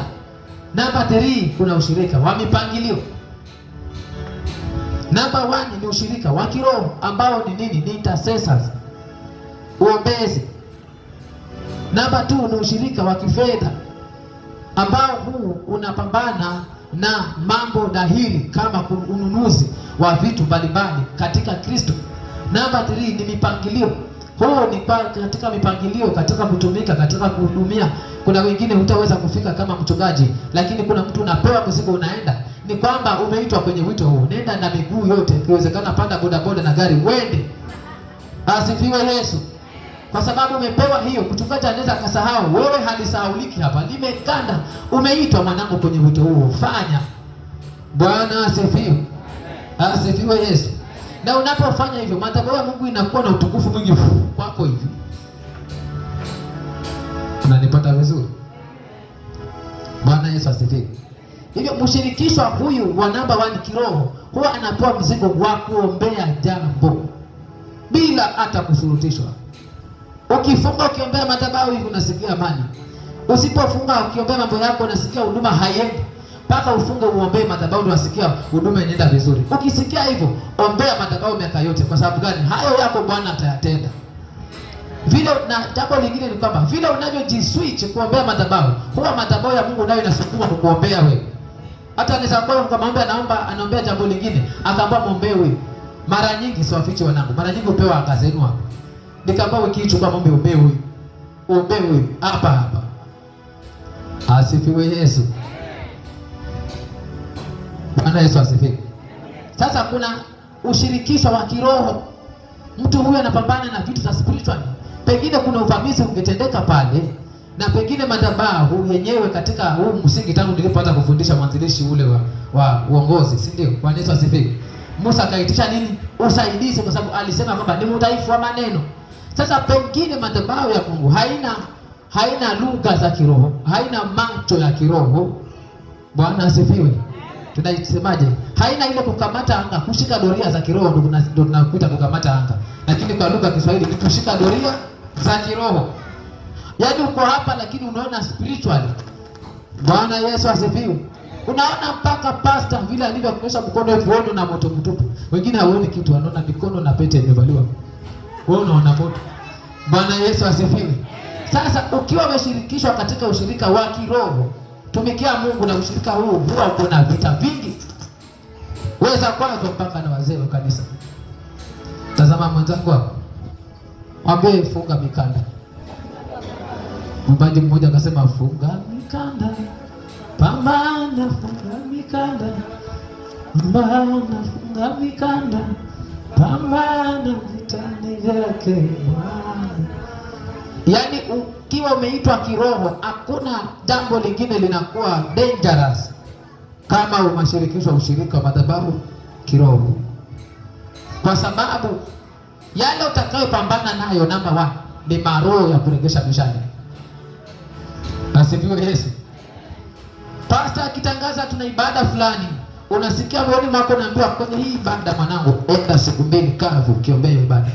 Unapewa uombe. Utakapoomba pasa na anaenda siku 7. Zile roho zikipigwa hapo, wewe nawe umeshirikishwa hapo. Maana umeambiwa ende siku 2 kavu ama siku 3 kavu. Umshirika kwenye kupigwa kwenye mizimu. Sasa ukiwa mshirika, chunga. Usijaribu kurudi nyuma. Bwana Yesu asifiwe. Maandiko yanasema uko vizuri ukibaki ulivyo, na uko hatarini ukirudi nyuma. Yaani ukivunjwa moyo ukijaribu kurudi nyuma, Sasa piga mahesabu sasa tulivyo hapa. Tumefanya ibada ngapi za kuvunja uchawi wa nyumba? Na umeenda maombi siku ngapi kwa ajili ya ibada? Umefanya maombi mangapi kwa ajili ya ibada za kila Jumapili Bwana atende? Na kwenye hizo ibada mangapi yametendeka? Sasa ikiwa unajua mangapi yametendeka, ambie mwenzako usirudi nyuma. Bwana Yesu asifiwe. Kwa sababu hizo roho ambazo zilipigwa zikaenda, huwa zinaona mpaka washirika wote wa kanisa. Huwa zinaona. Na sana sana hao huona nani? Wenye spiritual eye, wenye macho ya roho. Hao ndio ambao pepo huona. Na ndio maana mara zingine unapata wanasema kwamba nikitaka kufanya jambo fulani, mtu fulani ananiona. Pepo zinasema hivyo, wacha. Mmoja hapa aliniona. Kama ulimuona, si yeye alikuona. Sasa ukirudi nyuma huwa wanakuchungulia hivi. Wanakuangalia. Hivi unavyoendelea hivi. Wanakuchungulia kila siku. Ataanguka yule ama ataanguka. Siku ambayo imevunjika, moyo umesema ni basi. Wanasema haya, twendeni, ndio muda ameanguka. Wanakuja. Muulize mwenzako ni mizimu mingapi utapigwa nayo hapa? Zile nyungu zinakuja kuvunjwa kwa kichwa chako. Zile nyungu zisivunja. Zinaitwa derivation, rewind. Wasikia go tumbo nayo bu. Yaani utavunjwa hizo nyungu. Ndio hapo unasikia ameenda Makadara, ICU, mara ametuacha. Mbele nyungu 3 tu zimepigwa. Bwana Yesu asifiwe. Jaribu kuchunguza watu ambao walikuwa wanafanya huduma hizi nafanya hapo. Waliporudi nyuma walifanywaje? Wengine walikatwa maisha yao wakafa mara hiyo. Bwana Yesu asifiwe. Kwa sababu unapochokoza pepo moja hivi ana rafiki zake. Kama vile wewe uko hapa. Ukikwazwa na mtu mmoja hapa, lazima kuna marafiki 7 utawajulisha, si ndio? Nilikwazwa hapa. Hiyo tabia ulionayo ndio yenye pepo nao usema hivyo hivyo. Nilipigwa pale. Na nani alikupiga? Ni mtu fulani. Nilikupiga wote tazama hili kanisa wanaliangalia. Kama kwanza kuna kapasta hapa. Kapasta gani? Na huyu mtu ana watu wako pale. Okay, sawa. Tafuata one by one. Sasa wanaanza. Sasa mwanangu, nawe ulikuwa na macho mazuri ya kiroho kiomba, alafu kwa kwanza ukaacha. Wanakufuata. Maandiko yanasema atapigwa mchungaji na kondoo atafanya nini? Watatawanyika. Sasa watakufuata wakati umetawanyika, hata madhabahu haijapigwa, wewe umepigwa kimbele. Umetawanyika, wanakufuata. Ndipo anasema kwamba anayeshirikishwa katika madhabahu kiroho ana wajibu wa kutunza. Kwa sababu jambo la kwanza watawinda kukuzima hayo macho yako. Kwa sababu mwili wako haugusiki, maana una macho unaona. Hivi ni papi. Nikuulize swali. Hivi nilivyo hapa, naweza rusha kitu kwako ukapata kweli, ukiwa unaniangalia hivi. Sitakuepa hivi. Si ndio? Maana nikitaka usione, sitakufunga macho, nikitaka kalamu ikufikie. Sitakwambia funga macho. Ukifunga macho na irusha kule kwako. Sitashangaa ile yangu kama ndo ulikuwa umerusha kalamu. Ndio anaichukua. Ndivyo ilivyo fast kabisa kutafuta spiritual eye yako. Bwana asifiwe. Na kupatia mfano wake. Wakati Samsoni alipokuwa ametaja siri ya nguvu zake zikatolewa, ni nini cha kwanza alichofanya? Kutobolewa macho. Bwana Yesu asifiwe. Baada ya kunyolewa nywele zake zote, pawa ikang'oka huko. Kafungwa kama. Akabwa njuni. Walipokuja hawakutaka kukata mikono na miguu. Mikono na miguu tuone kama atainuka. Hapana. Walianza nini? Macho. Hata jambazi anayejielewa, akiwa mtu anamdunga macho toboa ili kupoteza ushahidi. Kweli. Asifiwe Yesu. Ili kupoteza ushahidi, maana macho ni kamera. Hizi kamera za simu na zile kamera zingine, wanadamu wametengeneza teknolojia kuingiza nini? Jicho. Halafu memory card ni akili. Bwana asifiwe. Ni akili na beba yote na store hapa. Jicho. Halafu vile wanadamu tuko vizuri, si ndio? Tengeneza jicho na kuwa kamera. Gusa tap naanza kuona. Iba unaonekana. Kasoro mchawi ndio ashikwe na kamera. Hii teknolojia ndio ambayo wameshindwa hapa. Kushika mchawi. Wale wanakudanganya kule kwa media wameshika mchawi ni uongo. Bwana asifiwe. Haishiki mchawi, kwa sababu mchawi anakuja spiritually katika roho, haonekani kwa kamera. Asifiwe Yesu. Lakini macho ya Mungu yanamuona mchawi. Bwana Yesu asifiwe. Namba 2, kifedha. Anayeshirikishwa kifedha, vile vimeandika, mtu huyu anashirikishwa kwenye pesa zako. Sema pesa zangu. Hapa ndipo Kristo hata imeni utaipata kule, nyingine toka kule mlangoni. Amen. 2 tu. Hapa. Na tena ni viongozi. Bwana Yesu asifiwe. Sasa unaweza kushirikishwa kifedha. Mwenye kushirikishwa kifedha ni kwamba anatumia fedha yake, mbali na matumizi yake, anaihusisha fedha yake katika gharama za wito wa Kristo. Akiambiwa tutoe 500, anatoa kwa hiari mara hiyo. Na akipanga viwango, utamwona kuna wale wengine wanakuja wanasema, mtumishi wa Mungu, fedha hii nimetoa isapoti huduma. Hataki kusema ni wapi, anasema isapoti huduma. Mchawasikia watu kama hapa.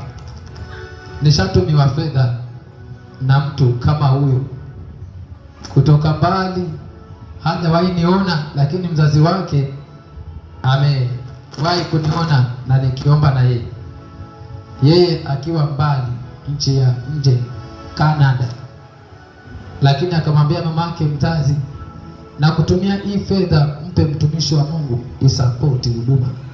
Mwaka juzi hapa tukiwa hapa, nikaekewa pesa kwa simu na nikaandikwa message kwamba hiyo pesa mtu wa Mungu umetumanishiwa na mwanangu aliye nje, lakini kwa maagizo haya isapoti huduma. Hawa ni aina ya viongozi ambao wametoka kiwango fulani kile cha michango. Sasa wamepanda ya kwamba wanaona kwamba kuna uhitaji mwingine ambao wa madhabahu usirahisi kusema ni siri yake, ndipo wanasema isapoti nini? Huduma. Muulize mwenzako umefika wapi? Bwana asifiwe. Kuna uwezekano hata hapa kwa michango wenyewe haupo. Una jukumu la kuweza kuingia hiyo sehemu sasa. Bwana Yesu asifiwe. Wakati wito unaposhirikishwa, wito unakombaini mambo haya matatu: kiroho, kifedha na kimipangilio. Wito unachanganyishwa kwenye mambo hayo. Wito hauwezi enenda kiroho peke yake. Hakuna vile utanunua spika kiroho ulilete hapa. Bwana Yesu asifiwe. Ni lazima ukalinunue dukani na risiti uandikiwe, si ni kweli? Ama una uwezo wa kuletea spika kiroho hapa? Bwana Yesu asifiwe. Kama una uwezo huo ulete, maana mimi sijapewa uwezo huo. Nimepewa uwezo wa neema ya kuenda kutengeneza hiyo spika ionekane na macho yako. Na kwa hivyo nimepewa uwezo wa kununua mbao, misumari na jigsaw na grinder. Unakata alafu unakununua. Si kiroho hicho, ni nguvu katika roho, ndani ya roho, alafu napewa kuzifanya katika hali halisi. Bwana asifiwe. Lakini kuna naongea wale pengine una uwezo wa kulileta kiroho lifunuke mara moja, tuone bezi spike kwa wapi. Bwana Yesu asifiwe. Nani ana uwezo? Bwana Yesu asifiwe. Kwa hiyo tunapoingia kwenye upande wa kifedha ni kwamba wewe ulivyo kiongozi sasa, kwa mambo haya dhahiri umehusishwa, usehemu kwa hayo mambo. Asifiwe Yesu. Hiyo ndio pointi halisi, kwamba usehemu katika mambo hayo. Kwa hiyo unastahili katika kule kuwa sehemu, unastahili pia katika fedha yako. Unapoitoa kwenye sehemu ya katika ushirikisho ambapo umeshirikishwa, ni kwamba unazidi kutia moyo wa Kristo. Bwana asifiwe. Unazidi kutia moyo, na mara zingine unapata mtu ambaye anakombaini mambo haya matatu katika kiongozi huyu anayekombaini hapo mambo haya matatu. Utaona maombi yake ukomaa automatically. Sijui kama mnanipata hapo. Bwana asifiwe. Maombi yake huwa yanakomaa tu rahisi. Nitakupatia mfano. Yanakomaa kivipi? Anapoenda kwenye upande wa utoaji, kwa mfano fungu la 10. Kiongozi asiyetoa fungu la 10, jambo la kwanza hupewa mashaka rohoni. Sema mashaka. Hupewa mashaka na hofu na kujishuku. Na alafu anapojishuku, amona anajitenga na wenzake. Baada ya kisha tunataka tukutane, na mbona ameenda nje huko mkilifu. Ametulia. Anaangalia. Wenzake akikusanyana akiongea hivi, ametulia kando, ameenda hapo alafu anasema, "Mbona unanisengenya?" Yaani haamini kwamba watu wanaongea story tofauti, anaona anaongelewa yeye yale yake anayofanya. Mwambie mwenzako huwa si wewe unaongelewa. Bwana Yesu asifiwe. Sasa kiongozi anapocombine haya mambo, hata huwa maombi yake inakuwa tofauti, na hata kusimama kwake kuongea kunakuwa tofauti. Kwa sababu gani? Hakuna mahali anahukumika rohoni. Vitu hivi hukumu mtu rohoni mwenyewe, si pastor. Wahukumika wewe mwenyewe rohoni. Mwambie mwenzako ni wewe mwenyewe. Bwana Yesu asifiwe. Na haya mambo ya kudhahiri hapa, hata hapa ndipo hapo kama wewe ndio ongea jambo fulani, sema haya wapeni hao wenye pua ndefu, wapeni hao, kwani wewe si mtu? Bwana Yesu asifiwe. Ukiona mtu anaongea maneno hayo, wana mashaka umuroni, wana taabu umuroni. Asifiwe Yesu. Yaani neno moja ambalo limeashiria kama huyu mtu ana mengi mule rohoni. Sasa si mengi sana vile, ni haya ambayo naongea hapa. Ujue mtu kuna mambo yanamhukumu. Kuna mwingine anashuhudiwa katika fedha hii, anaambiwa nenda katoe fedha fulani, nenda katoe kanisani. Nasema watoto wangu wafukuzwe shule. Pana. Bwana Yesu asifiwe. Kiongozi yeyote ambaye ameshirikishwa katika madhabahu ya Mungu lazima kifedha ahusike. Na ikiwa kuna mahali mwambie Bwana akusaidie, ni hapa kifedha, akupe moyo wa kutoa. Asifiwe Yesu. Usiwe tani nzima ya maombi, lakini kwenye kifedha hakufika hata robo ya robo. Lakini maombi wakifunga macho hivi, waenda masaa matatu. Haleluya Bwana. Haleluya Bwana. Lakini tukirudi huku, haya naona wameanza hao kuomba pesa. Kiongozi huyu. Haya, tukuulize swali. Ukiwa kiongozi hivyo ulivyo, ni mwanzo wa makubwa mbeleni. Kwenye hilo nafasi uliyoko, ni mwanzo makubwa mbeleni. Nikiulize swali, haya kule mbeleni kutimie leo, uwekwe katika idara ambayo wewe ndio founder na una ugumu huu, hiyo huduma itaenda wapi? Sutaambukiza watu kule ugumu. Watu nao washirika nao, mwanangu, usiwaone hivi. Bwana asifiwe. Si nyinyi lakini nasema washirika usiwaone hivi. Washirika wanaweza wakachunguza hawa watu ni wanaitwa maspai, wapelelezi wakali sana. Wanaangalia wewe ambaye ndio umesema mimi ni pastor, Bwana ameniita. Wanakuangalia kwanza. Ikiwa kuna kununua speaker, wanakuangalia umetoa pesa au hujatoa pesa. Wanakucheki, mambo yako wanakucheki. Kitaja pesa wanaangalia. Hata kikapu cha sadaka kizunguka, kuna watu special utazama pastor anatoa pesa ngapi. Anatoa makutoa leo pastor. Wanaangalia. Wapo hapa, hakuna vichwa vya hivi hapa. Asifiwe Yesu. Huwa kuna vichwa vingine vilishinda watu. Vilishinda watu wa madigrii ya theology ya Biblia. Viko hapo. Walisoma Biblia paka wanatoa kama kwamba lazima pasa atoe kimbele. Anze yeye kutoa. Mzee mwingine akawa anachangisha mahali fulani kwa mchango. Akasema ana chiriro nenye. Chukua kikapu peleka kwa pastor. Pastor toa 2000 ndio nianze kupeleka mkutano niongoze. Toa 2000 pastor hapo kwa kikapu ndio niame nianze kuongea. Huyo mzee pastor akaangalia akafungua bindo lake, akafungua 2000 akatoa. Ndio jamaa akaendelea kuongoza mkutano mchana. Yaani akapeleka misima kwamba uanze wewe hapa.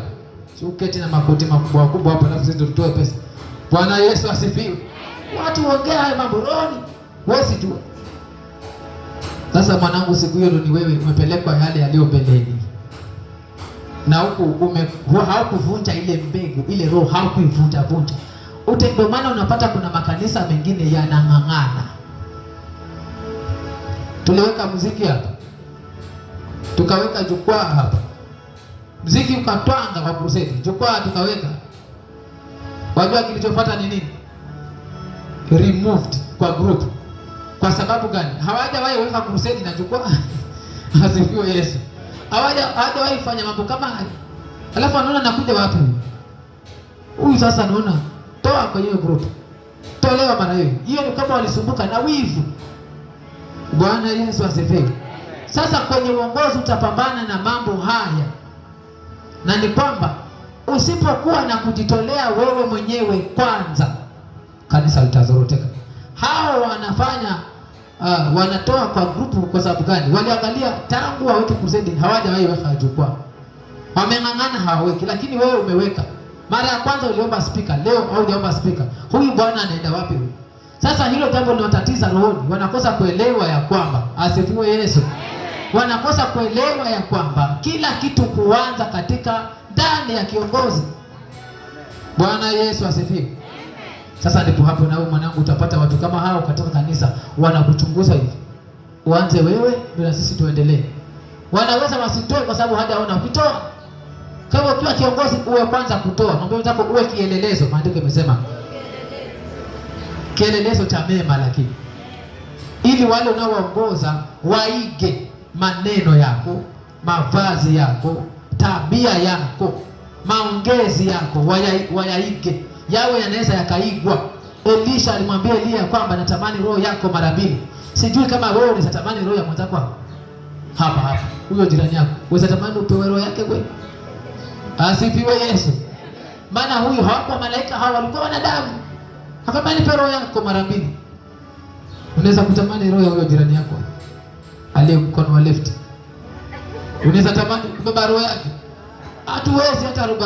Hata ikizidi sema sitaki hata ikiwezekana kuna wengine roho yako anaisoma mpaka anasema wokovu kama ni ule mimi nitaingia kule mbinguni. Kuna watu wacha kusoma mpaka anasema mimi nami ndio nataenda huko mbinguni kama Wakristo ni hao.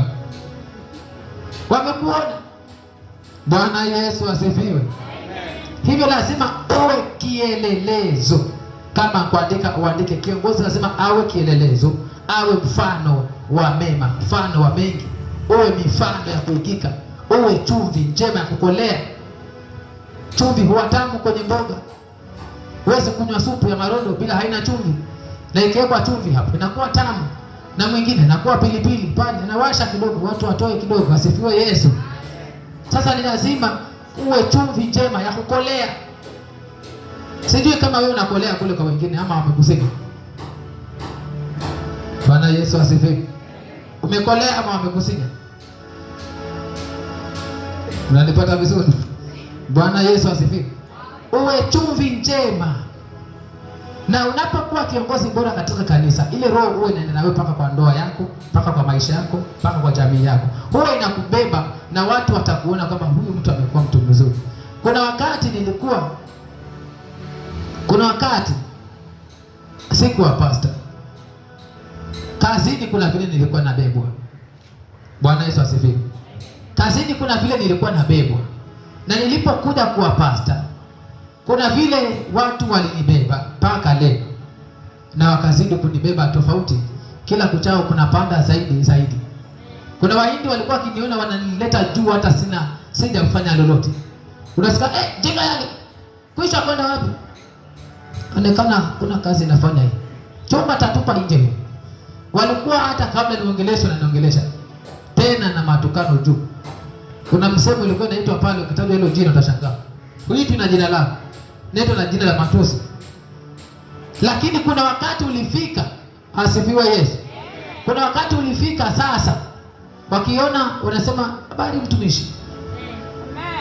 Huyo alikuwa anaita watu na jina tofauti.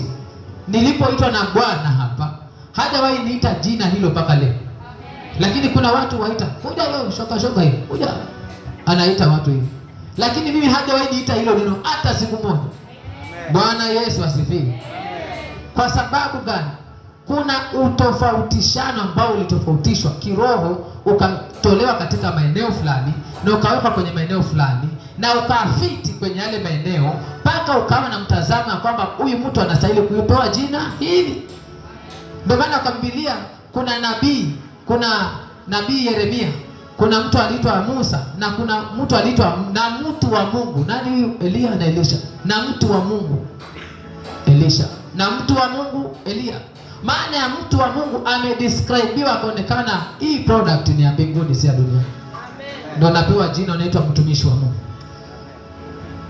Mwanangu unaitwaje kule kazini? Maana kuna watu hapa wamekuita jina hapa kule kazini. Akikuona tu, "Oya, naambie mchizi wangu." Sema, "Poa mchizi wangu." Kumbe mchizi wa watu kule. Na uko hapo unaomba hapo. Sema shetani ashindwe kuanzia leo. Asifiwe Yesu. Ni wakati wa kubadilishiwa majina, tuwekwe sawa sawa na yule tunemwabudu. Bwana Yesu asifiwe. Hivyo tunapokuja katika kifedha ni ushirikishwe. Kiongozi lazima awe na mlango ulio wazi katika upande wa kifedha katika kushirikishwa kwa madhabahu. Yaani uwe kielelezo. Kwenye kutoa uwe namba 1. Kuna sababu zinaweza kukufanya usitoe na mbingu zinaelewa hiyo sababu. Pengine una kazi. Mbingu hujua huyu mwanangu hana kazi. Na iwapo utaweka azimio kama Bwana nitolee njia nikutolee wewe, Mungu atakutolea njia, utapata pesa ya kutoa. Bwana Yesu asifiwe. Na katika huu utoaji usiwe katika hali ya kubashiri, ni uweke katika imani ya kwamba na mimi nitamtolea Bwana. Bwana asifiwe. Usiangalie uchache wako wala wingi wako. Wewe sema katika moyo na kwamba mimi nami kwenye mradi huu wa kununua ploti nitahusika hapa mpaka nione kanisa la Mungu limesimama. Ukiweka msema huo, umeanza na Bwana hivyo, ndio unaenda na Bwana hivyo. Na yeye Bwana alisemaje kwa Solomoni? Nami nitakustarehesha. Bwana Yesu asifiwe. Kuna mtu hapa alianza kujenga kanisa pale mwanzo kama karatasi, niliwashuhudia Jumapili moja hapa, huyo mama akatoa pesa nikajenga pale, alitoa pesa kanunua wale makaratasi kule kazini, nami nikamtabiria akamwambia nawe utajengewa nyumba ya kifahari. Bwana Yesu asifiwe. Juzi alishuhudia akisema bado nini? Bado mabati. Sasa angalia hapa, bado tumekodisha, yeye ametangulizwa na Mungu hiyo nyumba ya kifahari. Asifiwe Yesu. Unaona ile picha ilivyo? Kumbe kiongozi akijitolea na mambo ya Mungu, yale yako Bwana anayafanya. Na ni kweli tu, unapojishughulisha na mambo ya Mungu kama kiongozi, Mungu naye hushughulika na yako. Unaposhughulika na kuombea watu, Bwana kuheshimisha. Maandiko yanasema hivyo. Bwana anakuheshimisha. Vile vile unaposhughulika na mambo ya Mungu, Mungu anakuheshimisha kwa maisha yako. Bwana Yesu asifiwe. Asifiwe Yesu. Tunapokuja namba 3, kwa mipangilio. Mipangilio ni kwamba kila mmoja upewa kipawa chake. Kuna mwingine upewa kipawa cha maarifa. Ana maarifa mengi sana. Tufanye jambo fulani. Tufanye hili mradi fulani ili tufikie hapa, tufanye jambo fulani. Ana miradi iliyo hai. Asifiwe Yesu. Ile mipangilio, wacheni tupange hivi. Wacheni tuende kistyle hii. Tupange hivi. Kwenye hii mipangilio inaweza ikawa madhabahu haiko vizuri vile 100% kimipangilio, lakini ukawa uko na huo wito ndani yako kama kiongozi, unastahili ujifungue, uanze kupambana na mipangilio ile ile. Bwana Yesu asifiwe. Asifiwe Yesu. Inastahili ujifungue moyo wako ya kwamba uweze kuwa msaada, kuhusika katika kupangilia. Unapangilia hivi, na ikiwa kuna katika hali ya mpangilio kama viongozi, kuna stahili kuwe na kuheshimiana. Andika kuheshimiana. Viongozi lazima waheshimiane. Bwana Yesu asifiwe. Viongozi lazima waheshimiane wao kwa wao. Kuwe na kuheshimiana ninyi kwa ninyi. Hiyo ni namba nyingine. Kiongozi lazima wao na kuheshimiana wao kwa wao. Na pointi nyingine ni kwamba viongozi lazima wawe na kupendana wao kwa wao. Upendo, tena ule upendo wa Kristo. Ule upendo usio na unafiki. Bwana Yesu asifiwe. Upendo ambao hauna unafiki. Si ule kumtolea mtu jino mpaka la kando, lakini rohoni mwako umemnuna mbaya sana. Asifiwe Yesu. Kuna kuwa na upendo, maana viongozi ni kama niliyotangulia, nafikiri nimeongea mengi katika utangulizi huo wote ambao nimeongea. Wewe ukielelezo usehemu katika madhabahu, na yule mwenzako naye pia ambao uko naye hapo ni mshirikishwa bado katika mwili wa Kristo, ingawa mnatofautiana katika sehemu ambayo mpo sasa. Mwingine ako huku, mwingine na sehemu yake ile personal anafanya. Hivyo lazima kuwe na kuheshimiana na kupendana, kwa sababu kila mmoja anajenga mwili wa Kristo. Na uhakikishe kila vile unavyofanya unajenga mwili, usibomoe. Asifiwe Yesu. Na mimi ninafundisha mtu hapo. Hivyo kuwe na kuheshimiana na kupendana. Na katika kuheshimiana na kupendana vile vile kuwe kusibana aibu. Bwana Yesu asifiwe. Ni lazima kuwe kusibana aibu. Si kuchukua aibu ya mwenzako kufanya fimbo ndio unamchapa naye. Na wewe ni kiongozi hapo. Wewe utakuwa hauja qualify kuwa kiongozi. Unastahili ubaki katika Sunday school kwanza, ufundishwe vizuri. Bwana Yesu asifiwe. Unastahili uwe unaweza kubeba aibu mwenzako ukaificha. Uongozi katika Kristo ndio ambao naongelea ndani ya kanisa. Wewe unaweza ukaziba aibu ya mwenzako, na ikiwa mwenzako amefanya jambo baya, kama kiongozi unamrejesha kwa upendo. Asifiwe Yesu. Unarejesha kwa upendo. Ni maandiko hayo, mrejesheni kwa upendo. Sasa wewe badala ya kurejesha, lakini si wewe, badala ya kurejesha ndio unampiga, inaitwa back kick ya nyuma, peleka huko. Wale mataekwondo na karate usema ni back kick. Badala kurejesha, wewe utamwangalia, unamtupia back kick. Hiyo utazami mtu unafanya kumteka yuko hapa, alafu unatupa hiyo teke, speaker linaenda kule kabati kule. Wapo viongozi wana back kick zingine kali sana, kutupia guruneti chini chini, utafanya kulisikia limekuja kwako na hutajua ni yeye amelitupa. Laja tu kichini chini huko, linaenda hivi na ndio linakuja hivi, kitamjua lilitoka hapa. Asifiwe Yesu. Hiyo ndio inaitwa back kick. Asifiwe Masihi. Sasa ni iwe kielelezo cha kurejesha kwa upendo. Uwe kielelezo, uwe kiongozi, uwe una uwezo mkubwa ambao unaweza kukusanya. Kwanza unatazama, nimetangulia kusema uwe na macho. Asifiwe Yesu. Utazama madhabahu. Ikiwa madhabahu inakusanya, na wewe kusanya, usitawanye. Asifiwe Yesu. Sasa kama madhabahu inakusanya, wewe unatawanya, uombe wiani wewe. Asifiwe Yesu. Wengine wasema mnafanya nini hapa katikati ya viongozi kama mnatawanya? Madhabahu inakusanya hivi. Wewe wakija unaanza kuchagua sura. Hii hafai, nenda kule. Huyu hafai, nenda huko. Unaanza kuwapanga mafungu. Haya, na wapange mafungu uze. Asifiwe Yesu. Maana mafungu upangwa, watu wakauza ama wakachoma.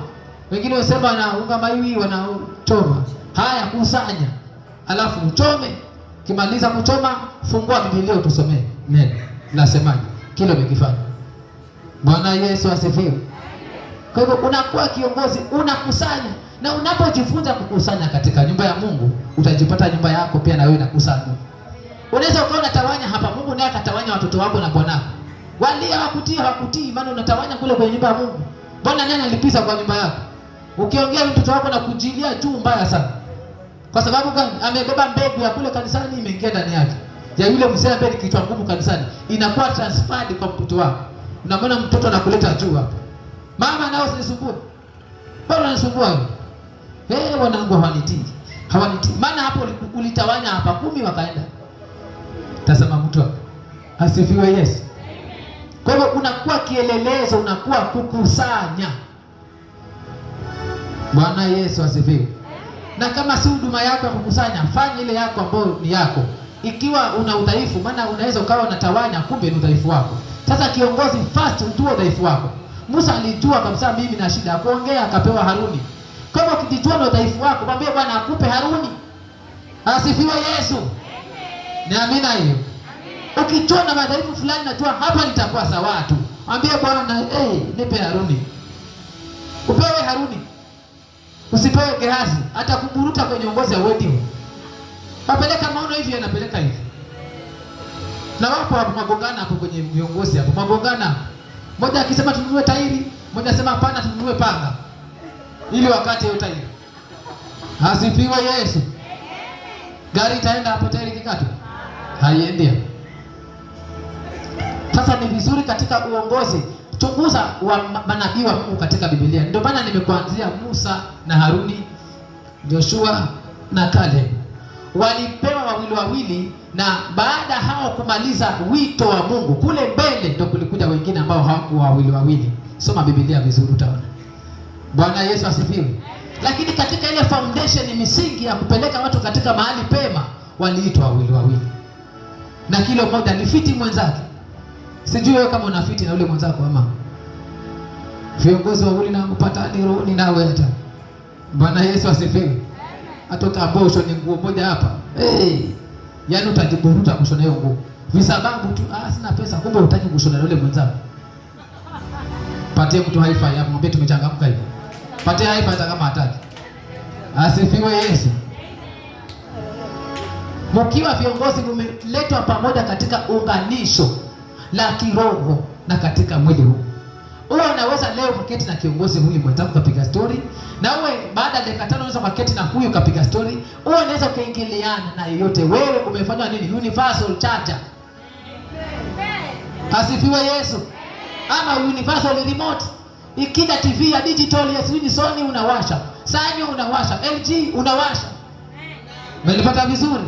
Lakini si wewe kiongozi lakini unawasha TV moja tu peke yake. Wewe una tabu wewe. Asifiwe Yesu. Unakuwa universal. Bwana Yesu asifiwe. Sasa unamwambia Bwana, nitengeneze roho niweze kubebana na watu wote. Kwanza unaika mfano wa madhabahu. Madhabahu mpaka Wahindi nishawaombea hapa kule. Bwana Yesu asifiwe. Mpaka Wahindi na Wamasai na mpaka leo Wahindi na waombea. Kama ujue hivyo. Ile process nilianza na yule Muhindi kumwombea mpaka leo inaendelea na ashafanywa muujiza.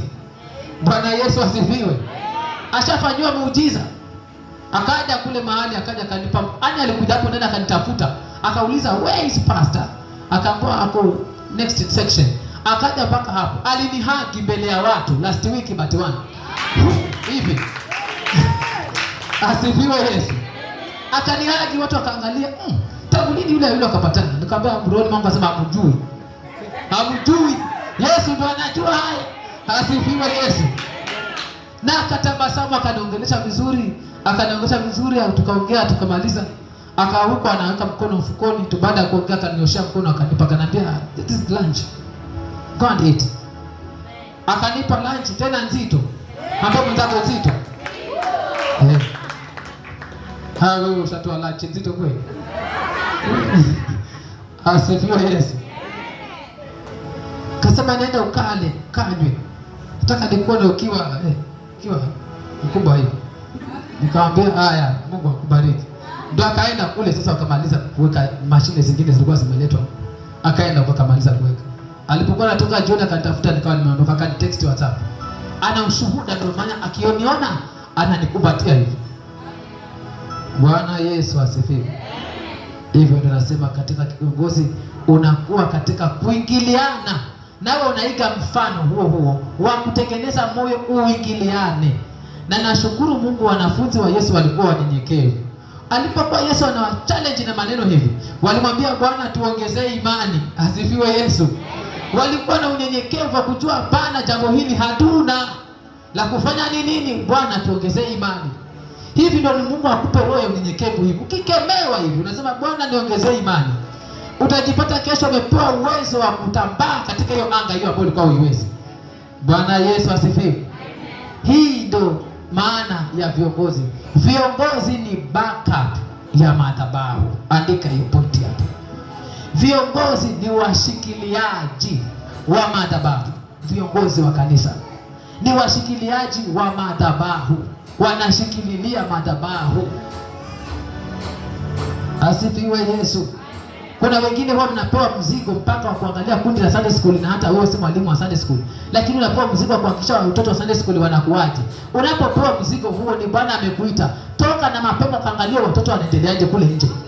Bwana Yesu asifiwe. Na katika wito huo ukumuita Mungu kwenye yale mambo ambayo Bwana anakuongelesha. Asifiwe Yesu. Ukimuita Mungu kwenye ile nafasi ambayo anakuongelesha tu, ile nafasi ambayo unasikia anakuongelesha, umuite Mungu kwenye nafasi hiyo, utasikia Mungu akikuongelesha maneno hapo. Bwana Yesu asifiwe. Maana si nyote wanangu mtaitwa kiroho. Kuna wengine mtaitwa kifedha. Na pale kifedha ndio hapo unamwambia Bwana, umeniita na jambo hili na mimi sina fedha, nifanyeje? Ndipo hapo unasikia Bwana kwambia, fedha na dhahabu ni mali yangu, nitakuletea fedha na utafanya jambo hili. Na utaona anga zinafunguka za fedha zinakuja kwako. Na zikija, fanya, tumia. First priority iwe kwenye kile jambo ambalo ulikuwa umeliomba kwa Bwana. Ndio baadaye ndio uweke yale yako hapo. Ndipo unapofanya hivyo, utajipata next zinaletwa nyingi mpaka unafanya jambo lingine na nyingi zinabaki kwako, faida inabaki kwa kwako. Mambo ya Mungu siku zote faida huwa kwetu sisi tunapoyafanya. Bwana Yesu asifiwe. Usidanganywa kama kwa Mungu ni kazi ya kanisa haina malipo. Mwanangu, hatufi kwa sababu tunafanya kazi ya Mungu.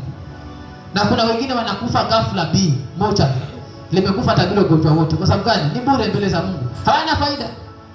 Sasa Bwana anaachilia shetani na piga teke moja na ugonjwa wa tumbo anaenda. Lakini ngoja umwe wewe ambaye unafanya kazi ya Mungu hapa uone. Tafunga macho hivi nikiinuka hivi ufunguka. Kwa sababu una faida katika ufalme wa Mungu. Asifiwe Yesu. Kwa hivyo unahakikisha katika kiongozi nawe unakuwa wa faida. Bwana Yesu asifiwe. Kila upande unakuwa wa faida, kila upande unakuwa wa faida. Na hakuna uongozi usio na challenges. Yaani hakuna uongozi usio na majaribu. Bwana Yesu asifiwe. Kila uongozi una magumu yake. Sasa katika uongozi wako, ili ukomae katika uongozi, hakikisha uingiliane na magumu na mabaya mazuri vile alivyo, uingiliane nayo. Ndio utajipata unakomaa katika uongozi wako.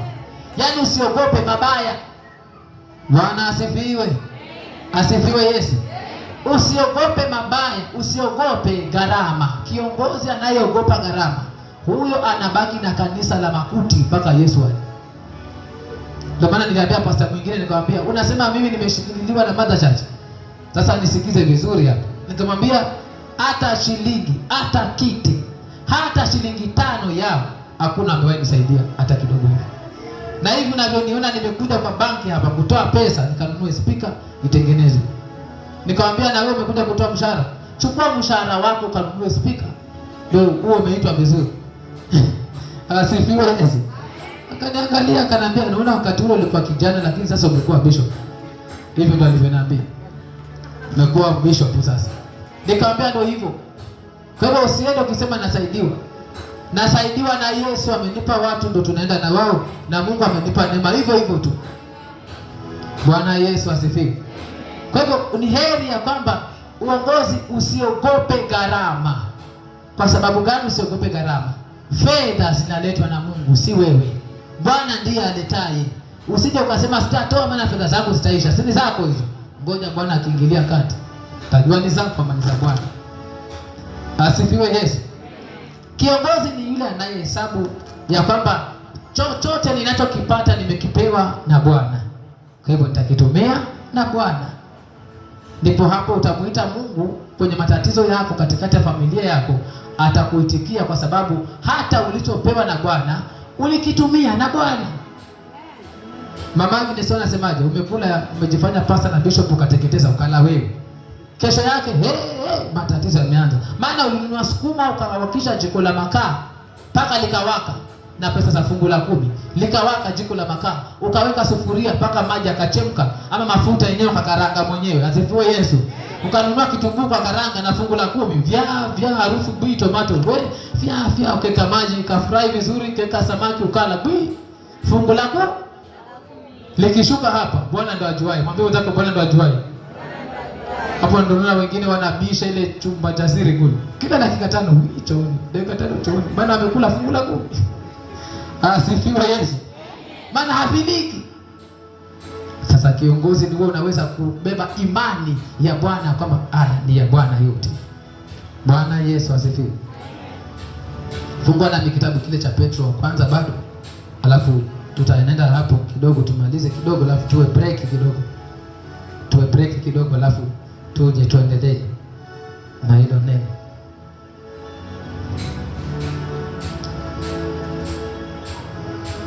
Ama andike hicho kitabu alafu tukirudi tutakuja tuchukulie hiyo pointi hiyo tuendelee nayo mpaka pale mwisho. Kwa hivyo wacha tukaweze kwa sasa, wacha tusimame kidogo tu. Naweza ukasimama kidogo, usimame kidogo tuweze kumwongelesha mwenzako mawili matatu, mwongeleshe mwenzako moja, ama uweze kutembea kidogo pale nje kidogo, na wapatia break kidogo dakika 10.